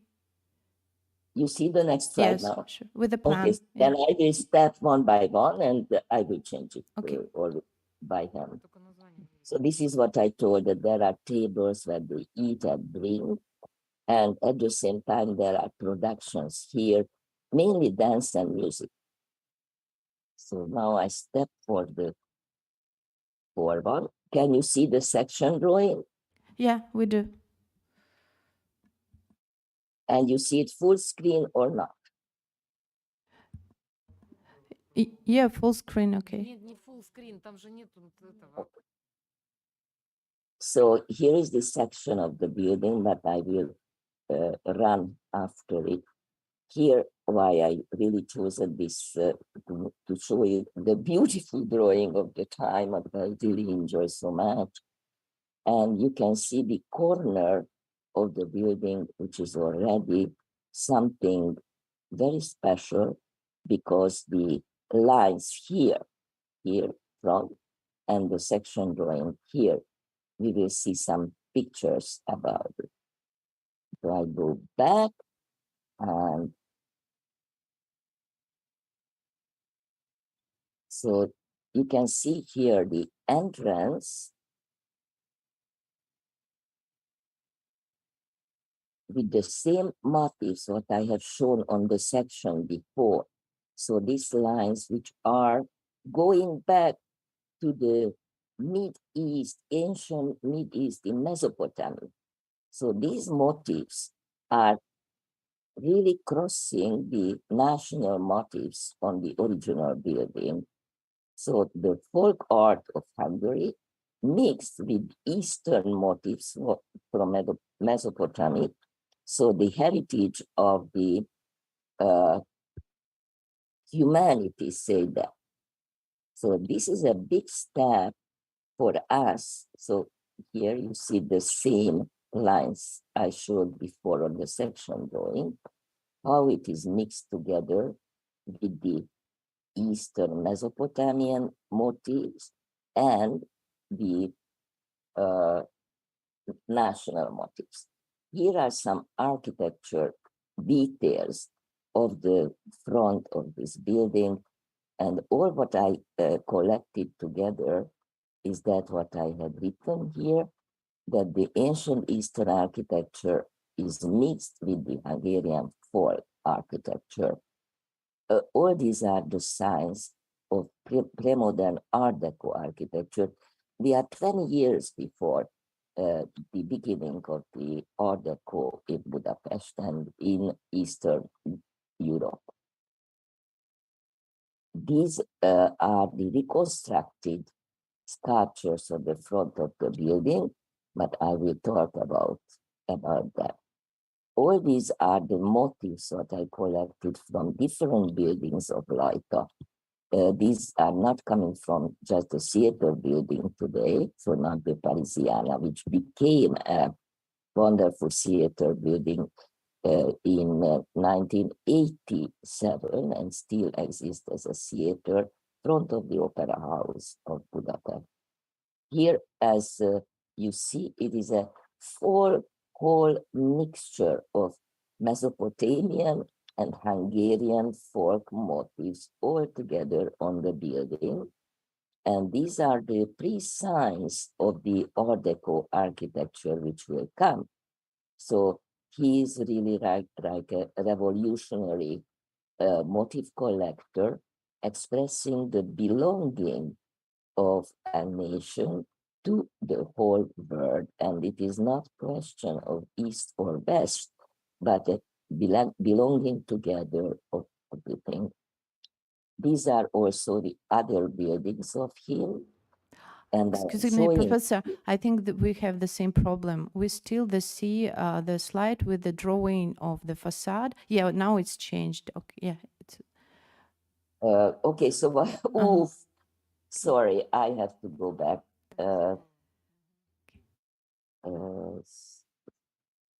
I definitely have to show this. Can you see now motifs of the facade? Yes, we do. Yeah. Okay. So just I collected all the motifs which mixing the Eastern ancient Mesopotamian and the Hungarian folk art. So these motifs here will be the basic motifs of the Art Deco. Can you see the gate of the building here? Yeah, sure. Oh, good. So we stay with the small one. I am very sorry. I don't know why it doesn't change. Okay. So these are the motifs that I collected, and these are the signs of the great modernism, and he's a revolutionary motif mixture. And this is maybe the most important to see how the Transylvanian gates are mixed here. So the same motifs are curved in the wooden plates, and here on the gate and the decoration of his buildings. Can you realize that how much it comes together, the East and West? Can you see or not? Yeah, we do. It's okay. Okay. And these are other motifs here where you can realize the same. So the spiral, the flower, these ones which are a whole mixture of the Hungarian folk motifs and the Mesopotamian ones. Yes. And I just came back from Malta a few days ago, and I found the spiral again. As you know, it is in Newgrange, also in Ireland, and in Malta, 5,500 years ago, the spiral is the first motif which belongs to the humanity before the historic time. And we have the spiral here on a building entrance of Laika also. It goes together, so expressing absolutely that the Hungary belongs to the humanity and doesn't just a national one. And what I think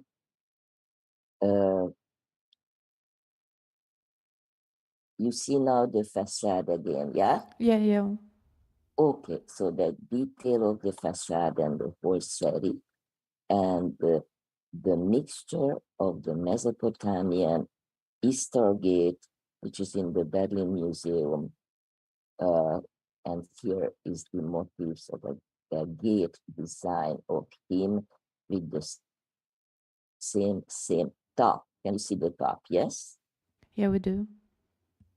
Okay, and it is the same we have here. These are coming from the wings of the angels, but the motif together is absolutely Mesopotamian. So now let me to shortly speak about the story life path of the building. At the left hand, it is the original building from 1909. So when the construction finished, and it became, instead of cabaret, Parisiana is written here, it became a theater. So in the big rooms, what I show at the beginning, the floor plan, they changed it for a stage and the auditorium. Then as you see it here, in the 50s, what was very nice, so the communism, in the 50s, they moved all the stone. It is marble. It was covered with marble. And after the war, 51, they moved all the marble. They left the structure of the decoration here, but they moved all the metal. It was copper covered basically, and all the smaller sculptures on the front were from aluminium. So these were from aluminium, and they moved out from it, and they let the building just bare and very. It's terrible to see. Then somehow, at the beginning of 60s, they changed for this. At the time, say modern cover with this curtain wall, what you see in these two pictures. They put a roof above the entrance also, what they moved out in the 60s from it for a, say, they said modern roof above the entrance. And then came one of the best rehabilitation or reconstruction. We were discussing yesterday night with him. He was the architect, one of the architects of the reconstruction in 87. They went back to the original designs and they rehabilitated the building with the structures, with the technical possibilities of the time of the rehabilitation. So it is not a copy simply of the original one, but they kept all the motifs of this interesting and wonderful, I think the most beautiful theater building in Budapest. And here are some motifs just to give you an impression. So you see they gave back the motifs. It is from inside the entrance, not outside. And here is the today look of the theater building, quite as it was before. And this is one central motif of the hall, the entrance hall, the big entrance hall of the theater building. So that's it, what I wanted to share with you. And if you want, just make some questions if you want some. Thank you. Thank you very much. Thank you very much. Very interesting report. Any questions?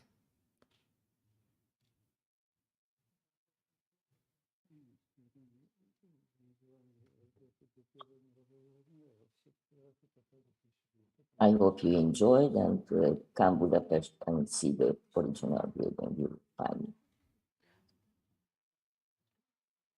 Okay. We have no much time, Okay. unfortunately. Maybe one short question. Yes. Спасибо вас за ваш доклад. Скажите, пожалуйста, почему именно мотивы Месопотамии, как вы думаете, были использованы в этом здании? Thank you very much. And the question is from Professor Samsonova about why exactly Mesopotamia? Why these country motives were used, not other Orient motives? It is just how to say that. So the Hungarian mythology or history, you can choose what part is mythology and what part is history. So it's quite a mixture. So the Hungarian population came from east around Mesopotamia, from farther, but there is a strong stay of the tribes who came to Hungary in the 8th century, that they came from there, and not really can find lots of places, but at the turn of century, where the national motives came into the architecture by Lechner. Lechner was the discovering architect who used first and with really meaning the Hungarian folk motives in his buildings, and later was his students say that, follow her. And it is a whole discussion always that Hungary is in mid-Europe and the belonging is to West and to East. So we are really in middle of Europe with the decision where to belong to. And it becomes always a political question also to move in from here to there or just on the opposite side. But it is the showing up that the nationalism is not a closing something, but an opening something where the mixtures of the cultures are together and they can be a part of the richer modernism. So that's why it is so important, by my opinion. And it is very clear that these motifs are coming from the Mesopotamian architecture, and this motif will be the basic motifs of the Art Deco. Okay, thank you very much.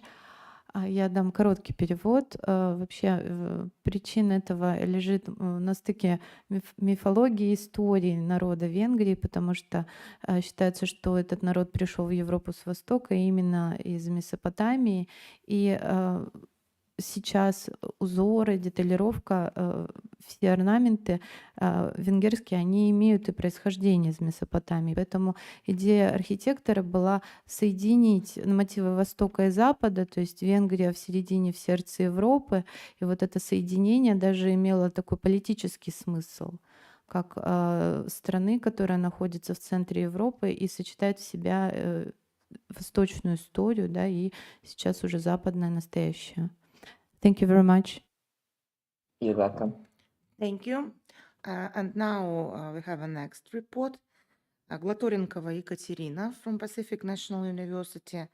The architectural image of the motherland, Budapest, Petersburg, Harbin. Please.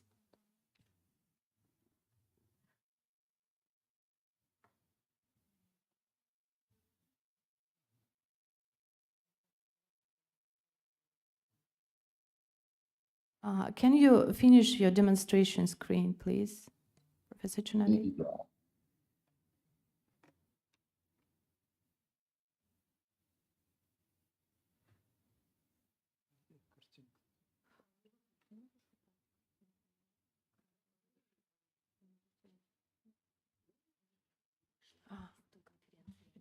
Professor Chunadi, Yeah, try. can you Okay. finish your presentation, please? I did. Demonstration of Close your screen. It's a red button.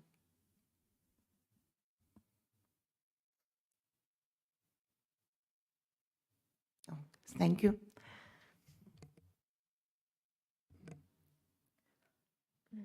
Good afternoon, dear colleagues. Glad to be here.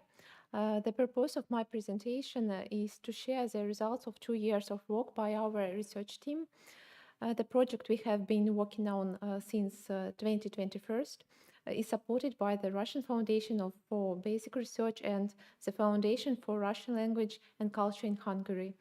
It's called the Architectural Image of the Motherland, Budapest, St. Petersburg, Harbin. Together with our Hungarian colleagues, Judith and Gábor Csanádi, we investigate pan-European and local aspects in Russian and Hungarian architecture is at the turn of the 19th and 20th century. And previous speaker, Judith Csanádi, is the leader of the Hungarian project team. On the slide, you can see a summary of my report.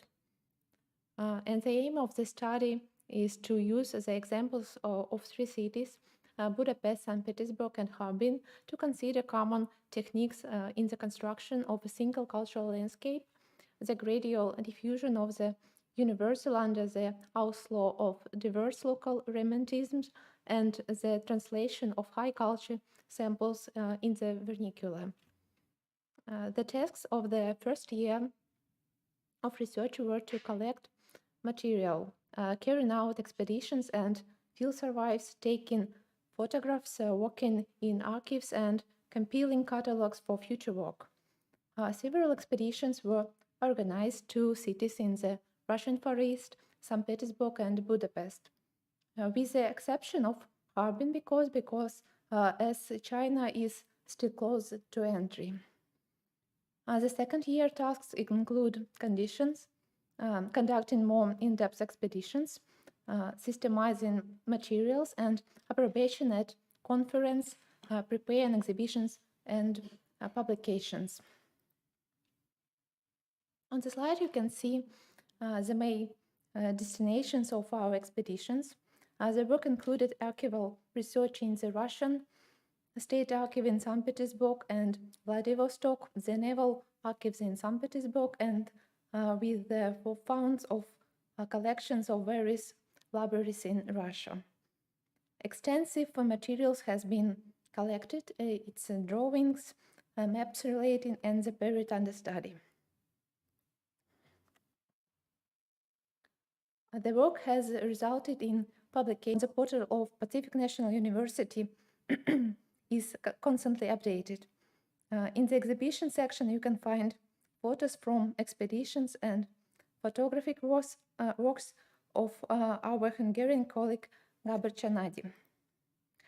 His work also became in a background for the exposition architecture of synagogues, Russia and Hungary, which was held in Khabarovsk and Vladivostok.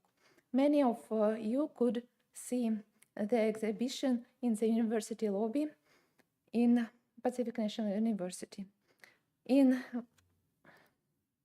Vladivostok, the exhibition was held at the Center of Folk Culture at Pushkinskaya Street.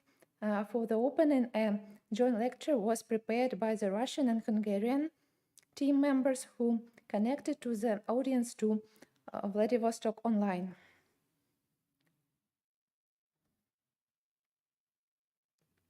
In the future, in 2023, we plan to continue our work and hope to make an expedition to China.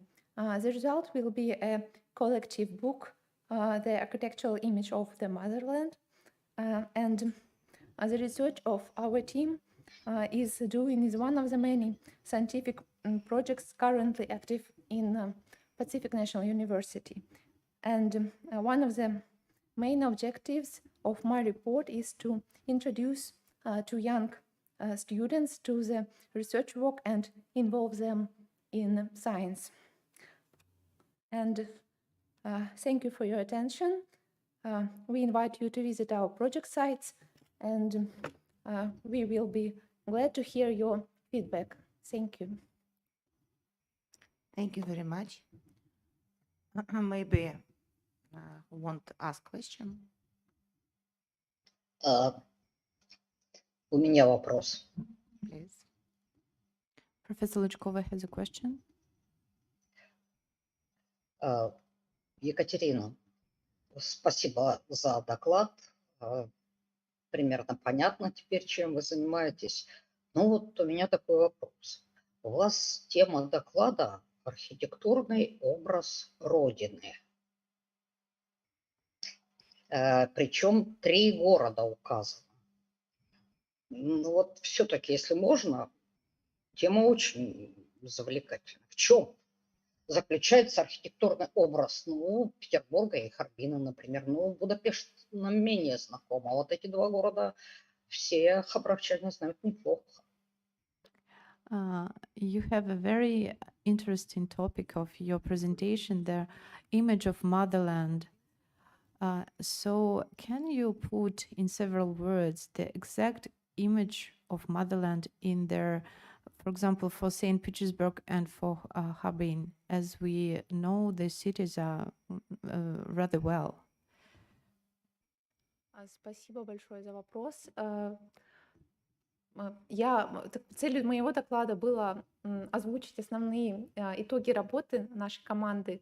И я, забегая вперед, скажу, что следующим докладчиком будет Алина Павловна Иванова, которая является руководителем российской команды исследования. И у нее будет как раз доклад, который полно раскрывает эту тему.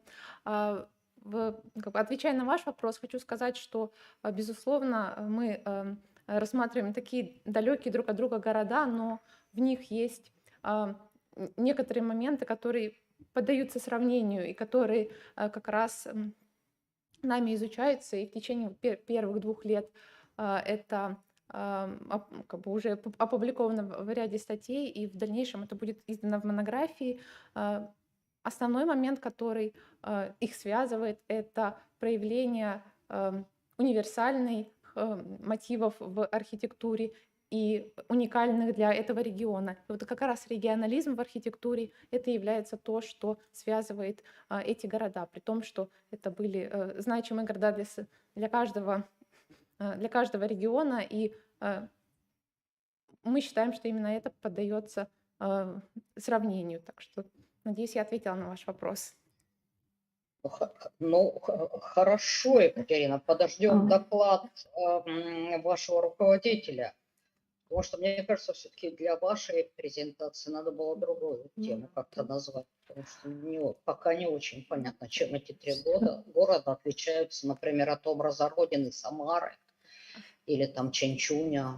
Ну, я могу перечислять, как вы сами понимаете, десятки крупных городов со своим собственным лицом. Но вообще спасибо за то, что вы показали работу группы, показали, на что она сделала. Благодарю вас. So I will give a short translation of an answer and of the comment of Professor Luchkova. So the answer was that this presentation is only part of a big research made by a group of scientists and researchers. And the head of the Russian part of this research is Professor Ivanova. She will give us the next presentation. And she had several articles and presentations that open the part of the topic about the image of the motherland itself. And but the main peculiarity of all the city is that the regional traits play a very important role, the most important role in the image. So we can say that regionalism can be named the main idea of the architecture. Thank you very much, Katerina. Now we have a next report, Ivanova Alina from Pacific National University. Architecture of the Enlightenment, the experience of Russia and Hungary in the late 19th and early 20th centuries. Please. Thank you. Good morning, my friend. Experience of Russia and Hungary. It's my cover. The report is devoted to the architecture of a school, gymnasium, college The first part tells about a search for an architectural image of Hungary schools, capital and rurals, built in the 1927. The forum work of large-scale state programs. In the second part, little now materials of consideration. Architecture to the Far East education institution on the early 19th century. In the final part, the major phenomena of a late Russian style is upon. Introduction. A report was writing during the International Russian-Hungary project. We studied the process of displacement of a universal imperial aesthetic Habsburg style, but national architecture style. You can say that school architecture on the importance tool for national building in the case of Hungary, and as a way of conversation of national culture in the alien environment. KVGD. Buff introduction. Buff in the Austro-Hungary, and in the Russian Empire, at the end of the 19th century, there was a universal but standard for the architectural design of gymnasium in international classicism. It's Hungary Gymnasium, Budapest is Vladivostok, University, transnationальный classicism. Да? In the architecture of education institution of a lower rank, the well spectrum of budget eclecticism was used from romanticism variation of a brick style to rational modernity, and rural school were built on the folk spirit. School architecture clearly reflects the class and the record the parallel existence of several cultures, high aristocratic, low folk village, and bourgeois variant, which did not have is our aesthetic program. Заявка на национализм. Новые. At the turn of the century, public demand for national architecture was formed as Magyar and Russian. In Hungary, schools become architectural manifestos of national self-concession in Russian culture. The trend is less obvious, but manifest is felt on the Far East border on the young Soviet state. Russian schools. Russian education can be divided into one, rural schools, two, second, trade schools, third, gymnasium. Russian schools in 1876, the project of rural schools was publication in the main professional magazine Zochi, the first attempt of a national architecture in the Russian education system. In the picture, you can see in this picture. You can see in the picture. In 1896, on the main rural schools was built and the exhibition of a Russian Imperial dedicated to the 30th anniversary of Romanov dynasty, which became the prototype of many Far East schools. Rural schools on the exhibition on Nizhny Novgorod. Budapest schools. Under the leadership of Major István Bácsi, between 1912, a large-scale apartment building, a small apartment and schools building program was implemented in Budapest, during which 6 new apartments, 35 schools, and 2 public institutions performed social and cultural tasks were rebuilt. is István Bácsi, mayor Budapest, and many others. School construction in Budapest, the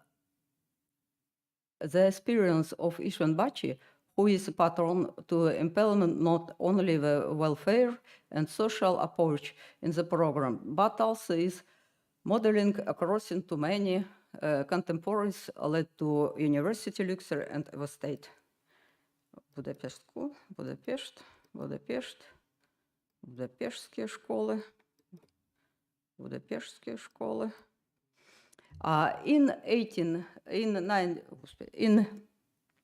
1908, due to the deteriorating economic environment and the outbreak of war, the investments had to be stopped first temporarily, then permanented. The school were arranged to such way as to be in line with the result of a most modern pedagogic research to the turn of a century. In addition to the gymnasium and student libraries, for example, and schools rooms which promote education for Pacific and adult work were also credited. 5 schools. You are interested in the 2 interesting subjects, the architecture on the and the Far Eastern Russian style. In the final part, we will consider the pre-war and late Soviet periods of the development of Russian schools in the Far East. Red bricks, Vladivostok. 5 schools. 5 schools were built in the garrison style, bases on the barracks. It's Khabarovsk, Port Arthur. 5 schools we built on the garrison styles, base of barrack is Port Arthur. Trade schools in the Port Arthur. Yeah. It's school in Harbin. School in the women gymnasium in the Nikolsko-Suriysk, mixture garrison read book style and elements of a national architecture. 5 schools. Main search and information. Journal Bulletin of Manjur. Very interesting. Very interesting. Journal Bulletin of Manjur, kept in the public domain on the periodic room on the State Public History Library, Moscow. Design and photographs of schools built in the Chinese Eastern Railway in 1924-27. Project school on the Harbin station in the national style. No, вот про него many books on these subjects. Да. This school on the Sungari, this school similar to City House in Khabarovsk, I think.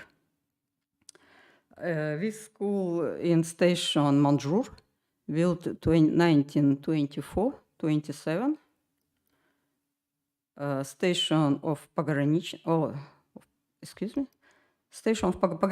station in Manchuria. Pogranichная station. And crown of a late Russian Manjur style is school on the station Manchuria, a building that occupied on the wall block with powerful tower shapes. Да. Very interesting. Soviet International built the Royal Palace of China for China's children in Chunchun in the spirit of a neo-Baroque, which in the 1924-26. Минутка О, как раз последний слайд. Soviet period, Soviet school. Interesting to compare the Manjur at Leningrad schools of 1927. In the USA's international style triumphs in Manjur, they contribute built in the post-Russian style. Да, уж.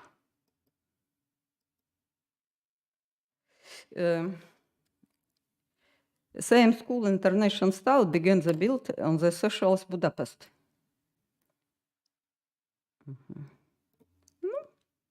Architectural schools for schools form the image of a motherland in the child. There is very important. Thank you. Thank you very much for such interesting report. We have no time for any questions, unfortunately. So I invite the next reporter, Bazilevich Mikhail from Pacific National University, China architect Fedor Ponomarev and his legacy, please. Good afternoon. One more. Can you see my screen? Yeah. Not yet. Now. Okay. Okay. This study is supported by a grant from the Russian Science Foundation. It named Architects and Engineer of Russian Empire of pre-revolutionary period. Fedor Ponomarev is quite famous person in Chita and in Transbaikalia region. He comes from a noble family. It's a pity we have no educational data about him. I suppose that he was civil engineer or he finished short courses in St. Petersburg construction department and take a right do architectural and constructional work. In May of 1914, he applied to the Chita government for admission to the position of city architect. Then he went on vacation to the St. Petersburg and next year returned to Chita. He signed a 3-year contract for the position of city architect. So Ponomarev inscribed himself in the history of the city as the author of numerous buildings and structures for rare purposes. So look at them. He made a lot of projects, so I tried to classify it. So the first group is individual residential buildings. It's represented by 1 and 2-story wooden and brick buildings built according to individual projects for large entrepreneurs and public features. Objects are distinguished by a variety of volumetric and planning solutions. Stylistically, they are united by the use of elements of Art Nouveau and eclectic style at the level of construction, volumetric, and facade compositions. The next group, the second group consists of hotels and tenement buildings. It's noteworthy that all of them had private owners, which indicates a high level of business development in the city and the competitions that existed at the time between large merchants who actively involved professional architects in the construction of their facilities. An analysis of the building shows that these are mainly 2, less often 3 brick buildings with a corridor planning scheme depending on the location having 1 or 2 front facades. The architecture of the object is characterized by brevity and simplicity of plastic elaboration, reflecting the peculiarities of their internal layout. The third group is educational institutions. This group represented by 4 objects built in the eclectic style with a predominance of Art Nouveau, Neo-Renaissance, and Russian-style motifs. The buildings are united by the architect's desire for the symmetry of planning and facade compositions, the unraveling of the walls with slightly extended risolids, and the use of white interflow bells. The degree of artistic development of objects was associated primarily with the budget allocated for the construction of a particular object. The next group is financial institutions. The appearance of this object is distinguished by splendor, monumentality, and generally reflects the main trends in the development of architecture of this type, associated with the desire to emphasize the power and stability of financial organizations and their owners. In the rich plasticity of the facades, Ponomarev used neo-Baroque elements. Separately, it should be noted the influence of Art Nouveau, which can be traced in the architecture of the building of the control chamber and treasury in the design of the cut corner of the volume. Okay, the next group is administrative and industrial buildings. The buildings are built in the style of Far Eastern Art Nouveau with its characteristic freedom of space planning, compositions, and form creation. Motifs of Russian style can be traced in individual elements of the facade decoration. The next group is commercial buildings. It presents by one shop of merchant Ignatieff. This object is an example of rational modern architecture, rectangular in plan, a laconic two-story volume with one well-designed street facade. And the last group is religions, institutions, so it's just one building, building of mosque.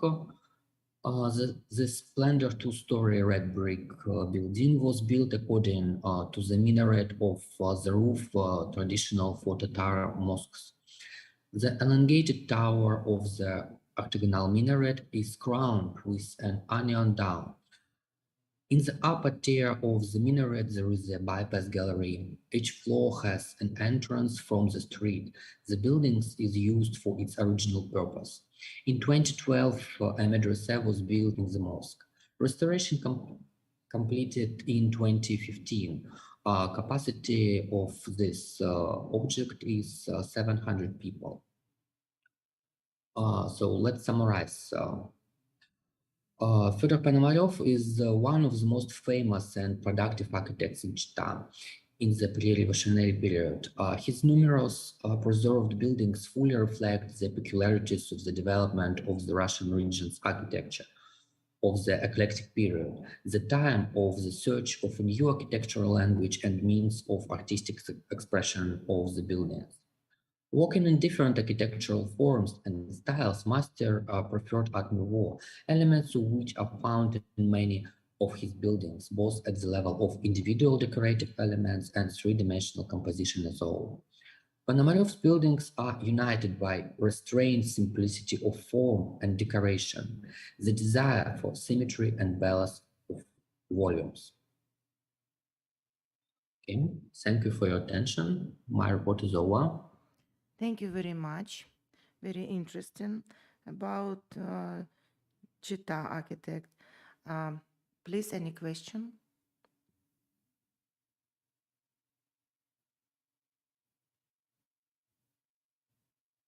Who want?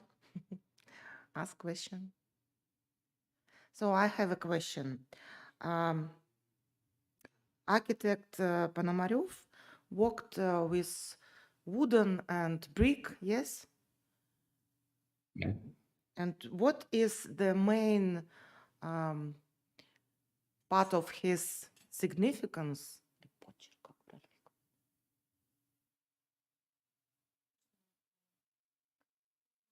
Personal style inside in architecture from such different materials.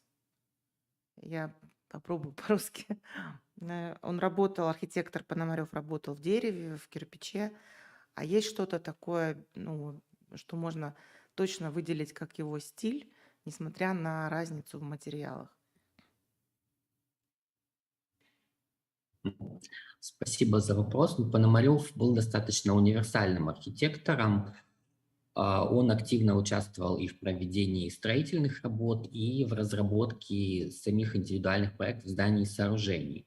И вот как показано в презентации, все его проекты отличаются достаточно большим разнообразием.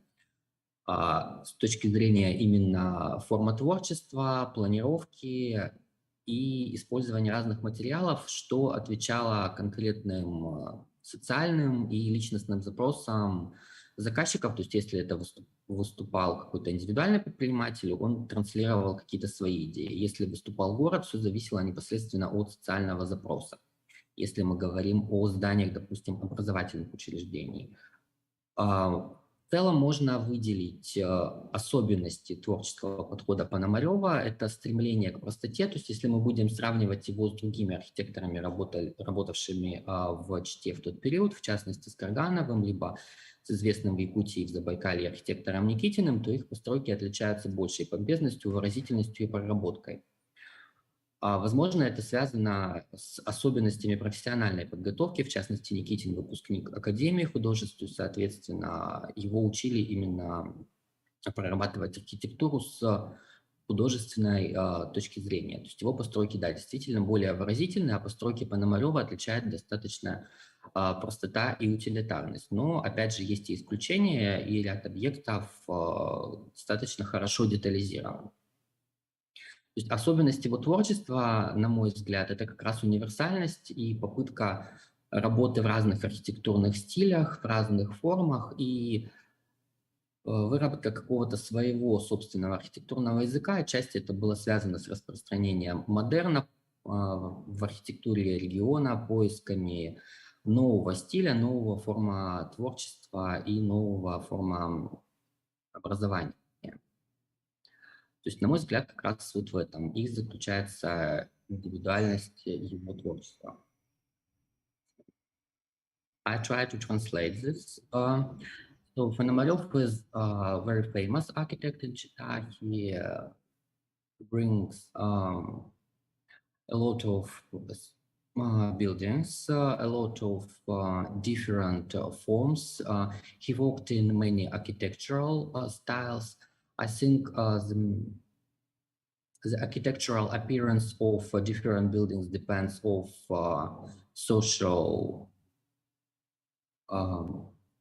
questions. It depends of personal ideas of owners of these buildings. So if it was private order, architects translate ideas of rich persons, so entrepreneurs, merchants. If it was state order, architects translates different ideas. Ponomarev works in many architectural styles. He prefers Art Nouveau direction. He tries to find his architectural language, and I think the main line in his creative activity, it was a search of personal architectural language. The works of Ponomarev links to simplicity, links to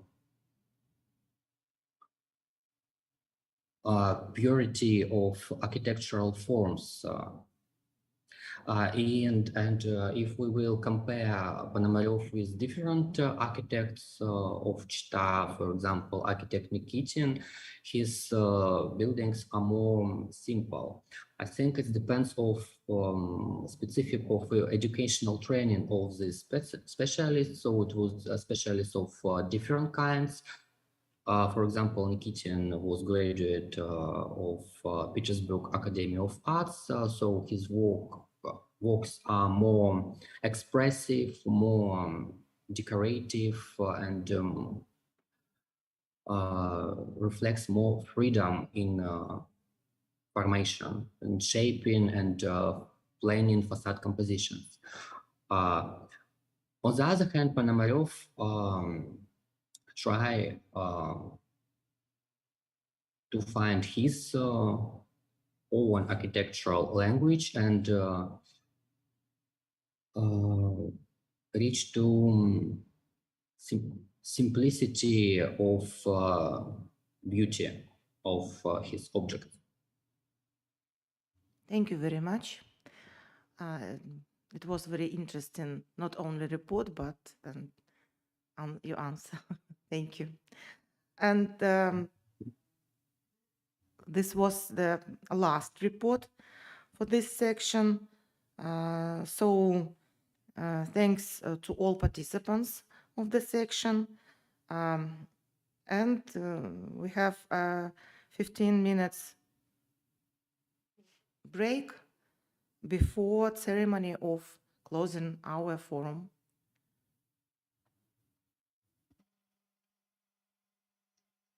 We have a rest 15 minutes. Спасибо, Людмила Валерьевна, за то, что вы так хорошо секцию отвели. Благодарю вас. Спасибо. Было приятно видеть. Спасибо, мне тоже. Вас.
Ladies and gentlemen, students and professors, dear guests, let me start by closing ceremony of our New Ideas of New Century Forum 23rd. And I want to introduce the key members of the organizing committee of our forum. The first of all, our conference coordinator Ирина Тюкавкина. Помахать. Людмила Задвернюк, coordinator of the competition of students graduation project. Julia Охотникова, coordinator of the competition of children's drawing city landscape. And Natalia Frolova, coordinator of foreign participants, chief translator of this year forum. We did a good job during the last 3 days, sorry. And now from each of them, we learn a summary of the 3 events of the 23rd Forum New Ideas of New Century. So, the firstly, Людмила Валерьевна Задвернюк, please. Hello, everybody. Нет, я включила. Hello, everybody. Good evening, Khabarovsk.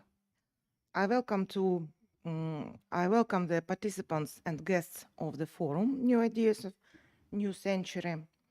I am very glad to see all our friends and partners with whom we have been meetings for more than 20 years in Khabarovsk in February. The competition of final qualifying works in the direction of architecture, design, construction, and the competition of architectural drawing is the best way to show the new ideas of young professionals in the development of a modern living environment. These projects and drawings show a high level of professionalism and creativity of our new generation. First of all, I'd like to say thanks for all participants, especially for our friends who spent this forum with us many years. It's Sanmun University, Samarkand University, and Zilin University of Construction. Of course, all Russian participants, all Russian universities.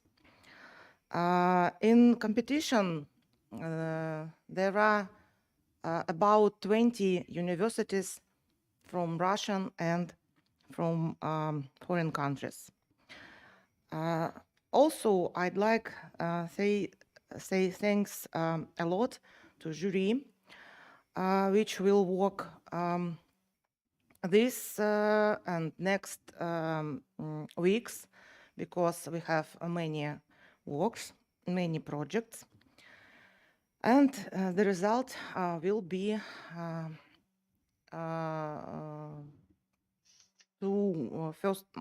much first, because many projects. At all, presented on competition 225 works,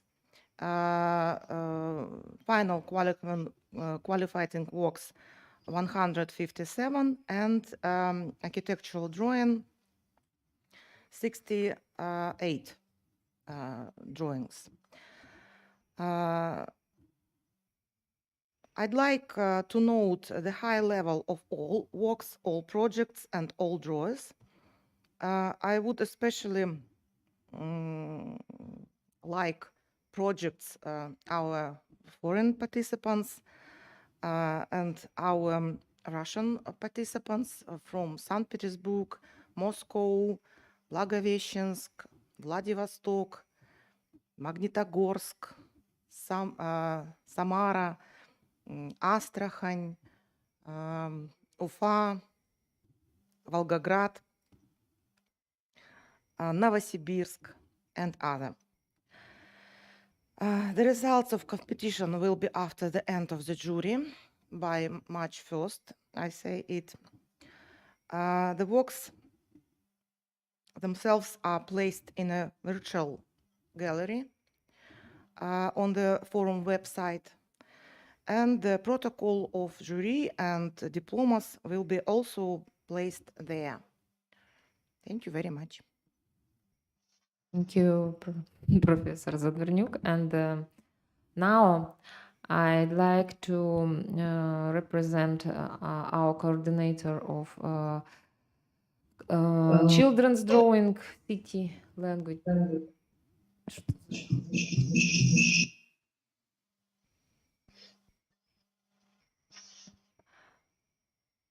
So I pass to speech to Yulia Охотникова about competition children's drawing city landscape, please.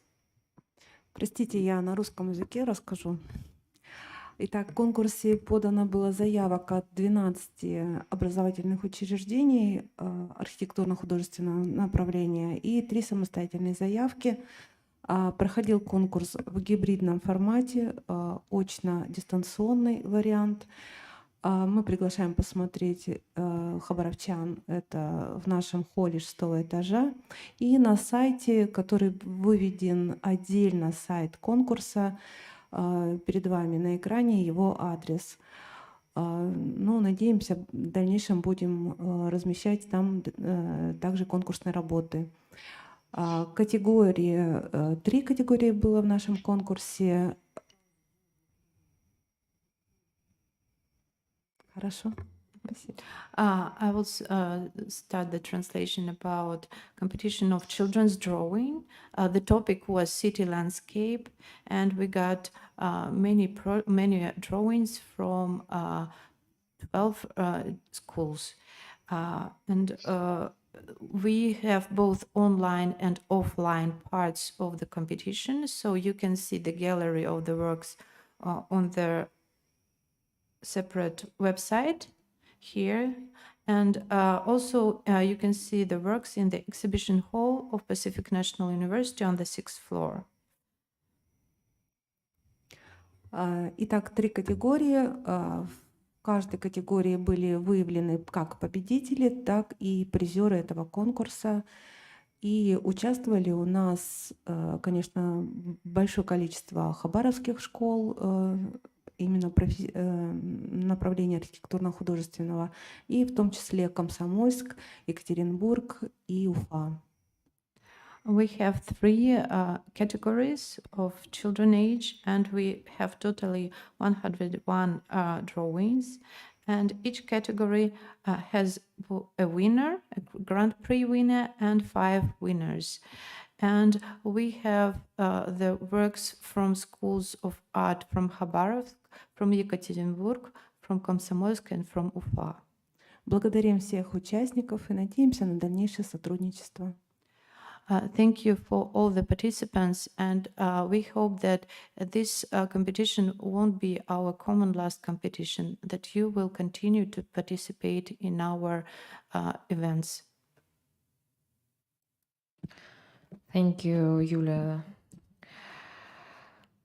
So, are you ready for some more? 1 минутка.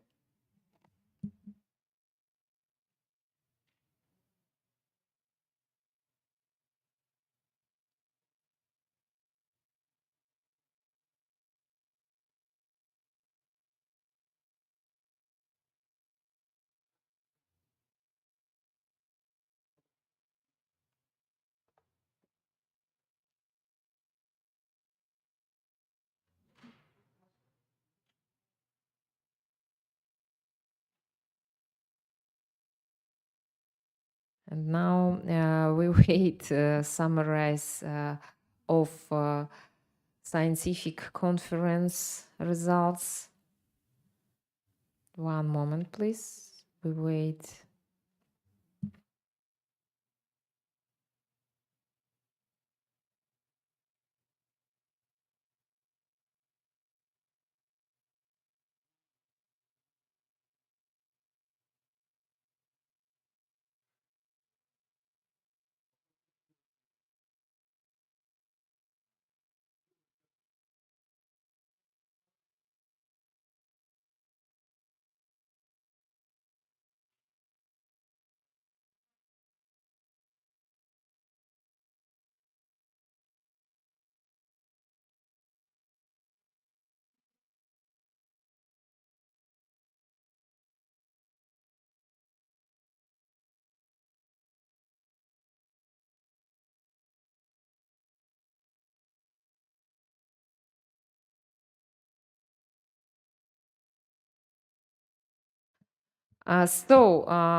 Наконец-то, we will summarize the result of the scientific conference, and I pass the speech to Irina Tюкавкина, please.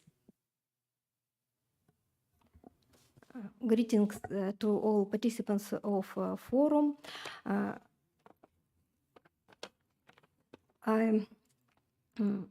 Every day of this conference, I was with you, but hidden under the sign of our forum, under this blue snowflake, usually. I would like to say a few words about one of our main subjects of our forum, about a scientific conference.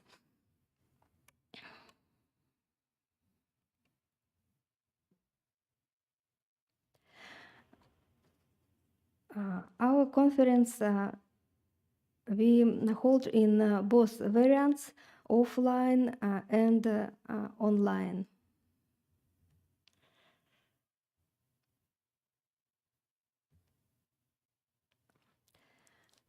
The conference has a rich and interesting program. There were 5 lectures by professors from different countries: Russia, Philippines, Korea, China, and Italy, and a scientific report of a professor from Hungary. And we have 20 reports at the conference. 15 of them take part in the competition of reports. I'm sorry. Also, we also hold a correspondence conference.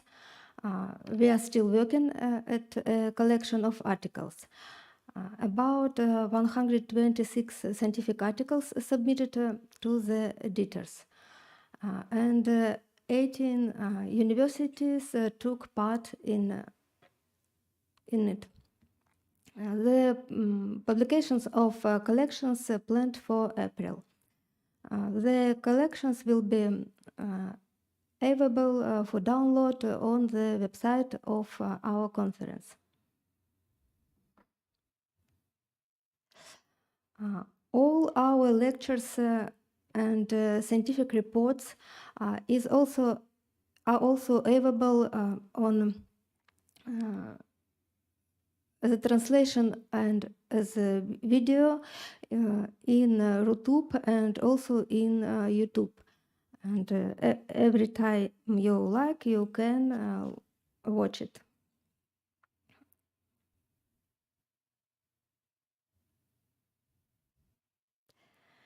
Our jury of the scientific conference consisted of 8 people. Here you can see them.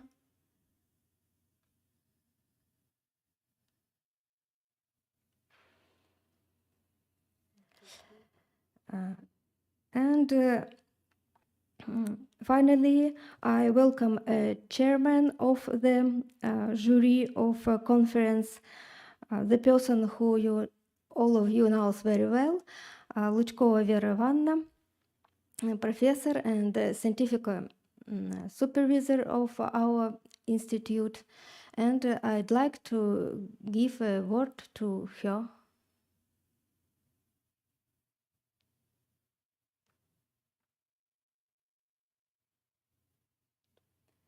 Vera Ivановna, maybe you will say you. Что? Я думаю, что дальше нужно говорить по-русски, потому что я посмотрела, в чате нет сейчас иностранцев. А говорить на чисто русской, среди чисто русскоговорящей публики на английском немножко... У нас есть информация, что нас смотрят по Рутубу. То есть в трансляции нас смотрят иностранцы. Хорошо. Ну, Вера Ивановна, я передаю вам слово, да, для рассказа о впечатлениях и подведения Я понимаю, каких-то что сказать, эмоций. Ира. Да. Это я понимаю хорошо. Так, уважаемые присутствующие, гости, хотела бы немножко сказать о прошедшей научной конференции. Ну и, пожалуй, немного сказать о первом дне лекций. Мне кажется, что хорошо, что организаторы выкладывают все в сеть, потому что лекции были очень интересные. Все 4 лекции первого дня, безусловно, заслуживают уважения и внимания. Что же касается непосредственно научной конференции, тех 3 секций, которые мы слушали, смотрели, ну и, разумеется, оценивали. Если так посмотреть по тематике, то, конечно, очень сильно выстрелили, скажем так, градостроители. Сильные доклады, сильные темы, очень хорошая подача. Учитывая, что англоязычных представителей там не было, но все достаточно неплохо владеют английским языком. Следует отметить и актуальность тем, их оригинальность, безусловно. В общем, градостроительная тематика и корейская, и китайская, и российско-китайская, скажем так, точнее, да, и чисто российская, я имею в виду доклад по градостроительному анализу Карла Маркса, они все обладают безусловной научной ценностью. Жюри их достаточно высоко оценило. Неплохо представили доклады, ну, скажем так, условно, историки. Есть вопросы определенные, к дальнейшему совершенствованию. Но в целом ребята молодцы. Хорошо представили доклады. Как всегда, в своем ключе выступили интерьерщики. Безусловно, ярко, конечно. Вот. Приятно, что есть такие, так же, как и приятно, что инженерная секция в этом году оригинальностью порадовала и экзотичностью своих докладов. Это нельзя никак у них отнять, безусловно. В целом, надо сказать, что несмотря на то, что количество докладов уменьшилось, спектр научных вопросов, основной спектр научных и научно-практическо-творческих вопросов, скажем так, он сохранится. И это хорошо, потому что необходимо, чтобы на форуме подобного рода присутствовали разные направления, чтобы можно было посмотреть и сравнить коллег из соседних направлений и тем самым, в общем-то, обогатить себя. Поэтому я считаю, что общие итоги можно считать положительными. Наталья, вы будете переводить? Очень коротко. Давайте тогда этот блок переведем первый. I will give a very short translation to English. At first, Professor Luchkova wants to mention the first day of the conference with professors' lectures. It's a luck that we will have all them online on the live stream because they were very interesting, and perhaps it's good that we have a chance to return to them and to look at them once more.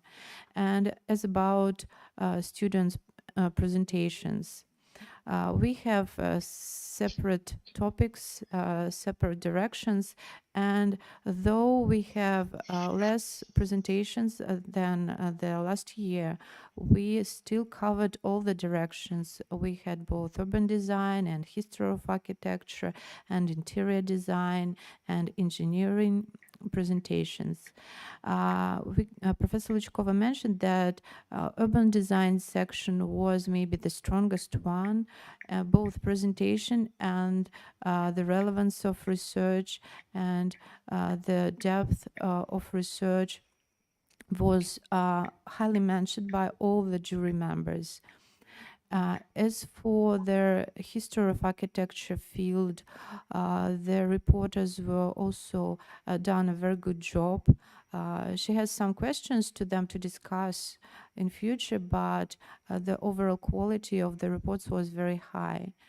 The reports of interior designers were very bright as usual, and the reports of engineers and construction engineers, they were very original this year, and they were very, very interesting. So we covered all the fields, and she assumes that we can say that results of the forum were rather successful. Да, и хотелось бы, конечно же, сказать, что я очень благодарна координатору научной конференции Ирине Леонидовне Тюкавкиной, потому что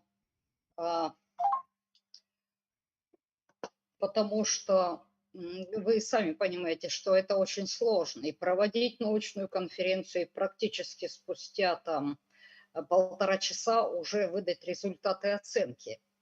Да еще и, как вы видели, членов жюри, связаться со всеми членами, особенно сегодня, в наше непростое время, и все это привести в порядок. Поэтому, Ирина Леонидовна, вам отдельный респект.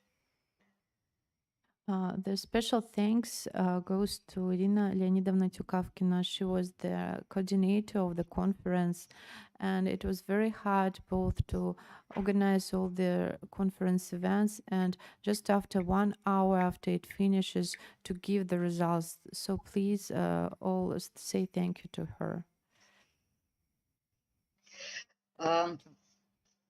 Ну и, конечно, в целом хотелось бы отметить, что вот этот формат, современный формат, он, ну, вы видите, что он несет за собой определенные проблемы, в основном связанные с техническим сбоем, так или иначе. У нас вот, ну, у меня лично произошел сбой на церемонии открытия, и сбой произошел с одним из докладчиков. Я думаю, что мы должны учитывать все это, как-то привыкать к этим вещам.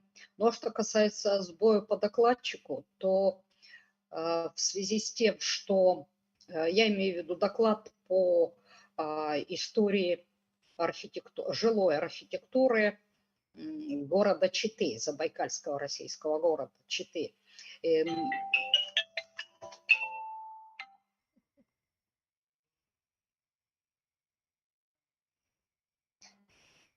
Я, извините, Бога ради, забыла звук отключить. Ох, техника. Да.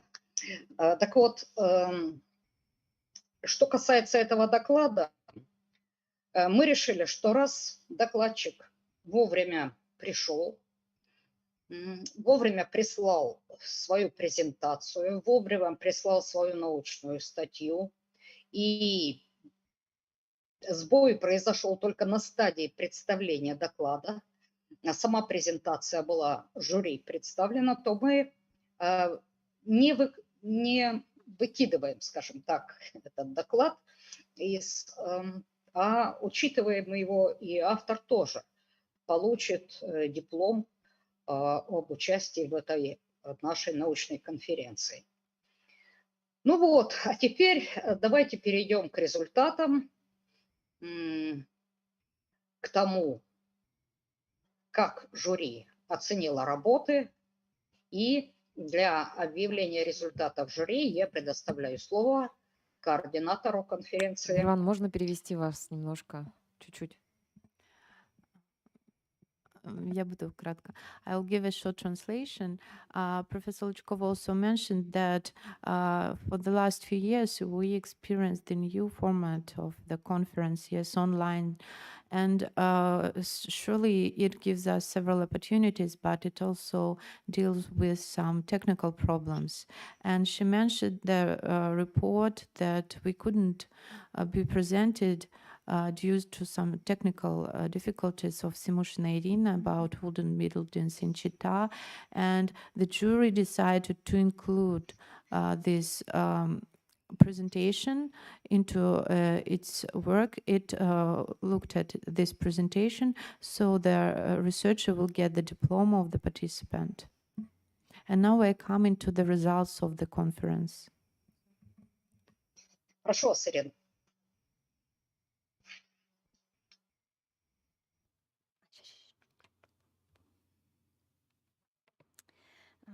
As you can see, the jury awarded diplomas in 6 nominations. For the social significance, diploma of the first degree awarded to Zima Andrei with the report Development of the Periphery of the Core of St. Petersburg Agglomeration. And the second degree diploma awarded to Sadreddinov Semyon, Industrial Heritage of Chita in the work of the city's first architects. Next nomination, the problem relevance. The first degree diploma awarded to Choi Hyun-sik, a study on the planning of complex cultural space in Asian city in the normal era, Sun Moon University. And the second degree diploma awarded to Shiryaeva Ksenia, characteristics of oil burning subshale waters made on river fleet vessels, Far Eastern State Transport University. For the next, for the originally of the subject, The first degree diploma awarded to Kislytsina Veronika. The theme of report was analysis of iron content in tap water of Khabarovsk, Far Eastern State Transport University. And the second degree diploma awarded to Bargen Roman with the theme of report, the soaring cube shape in the chapel special modeling, term project case study, Pacific National University. The next nomination, the best scientific research, the first degree diploma awarded to Pugacheva Ekaterina with the same peculiarities of formation of development in the city of Changchun at the end of the 19th, the first third of the 20th centuries, the Pacific National University.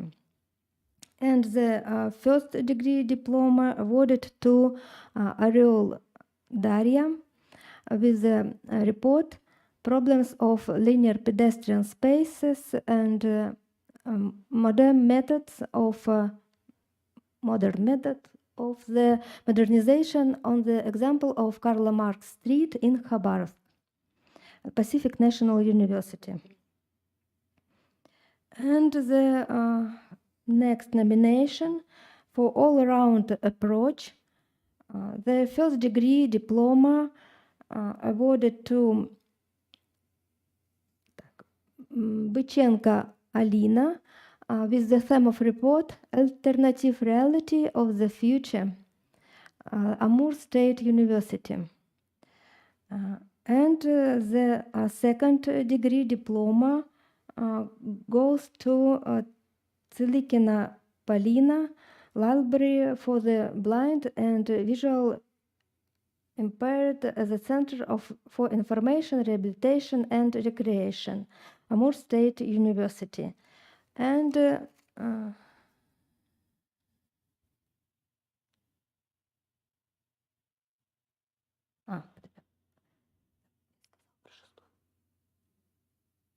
best presentation.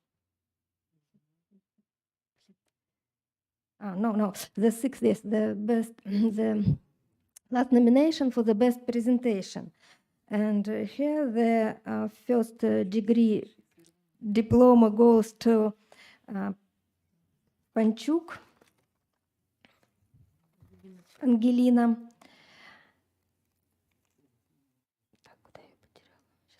With the theme Creative Spaces on a University Campus, Pacific National University. And the second degree diploma goes to Kovaleva Maya with the theme Improving the Efficiency of Toilet Flushing Tanks, Patent Research, Far Eastern State Transport University. And next, the most the Grand Prix. Grand Prix awarded to Mahmoud Mabruk with the theme Assessing the Effectiveness of Urban Forms Influences on Forming Flood Resilient Cities. Jianyang University, Hangzhou, China. Thank you for all attention. So, let's say thank you. Many thanks to everybody, to all participants, Professor Лучкова, Professor Li Jambam, Professor Kradin, Professor Lani, all of our dear guests and members of jury, all of our speakers who participate not only conference but in discussion and just listening. So I declare the closing ceremony of our 23rd forum, New Ideas of New Century, finished. Let's applaud for our us. Thank you so much. Congratulations our winners in conference, and ждем результаты, как сказать. And we wait for the results of other competitions. They will be on our website together with the gallery of the projects, so you can review them.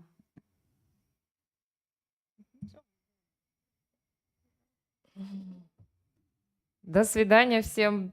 Bye. Верванна, до свидания. Всем спасибо, все свободны. Очень быстро.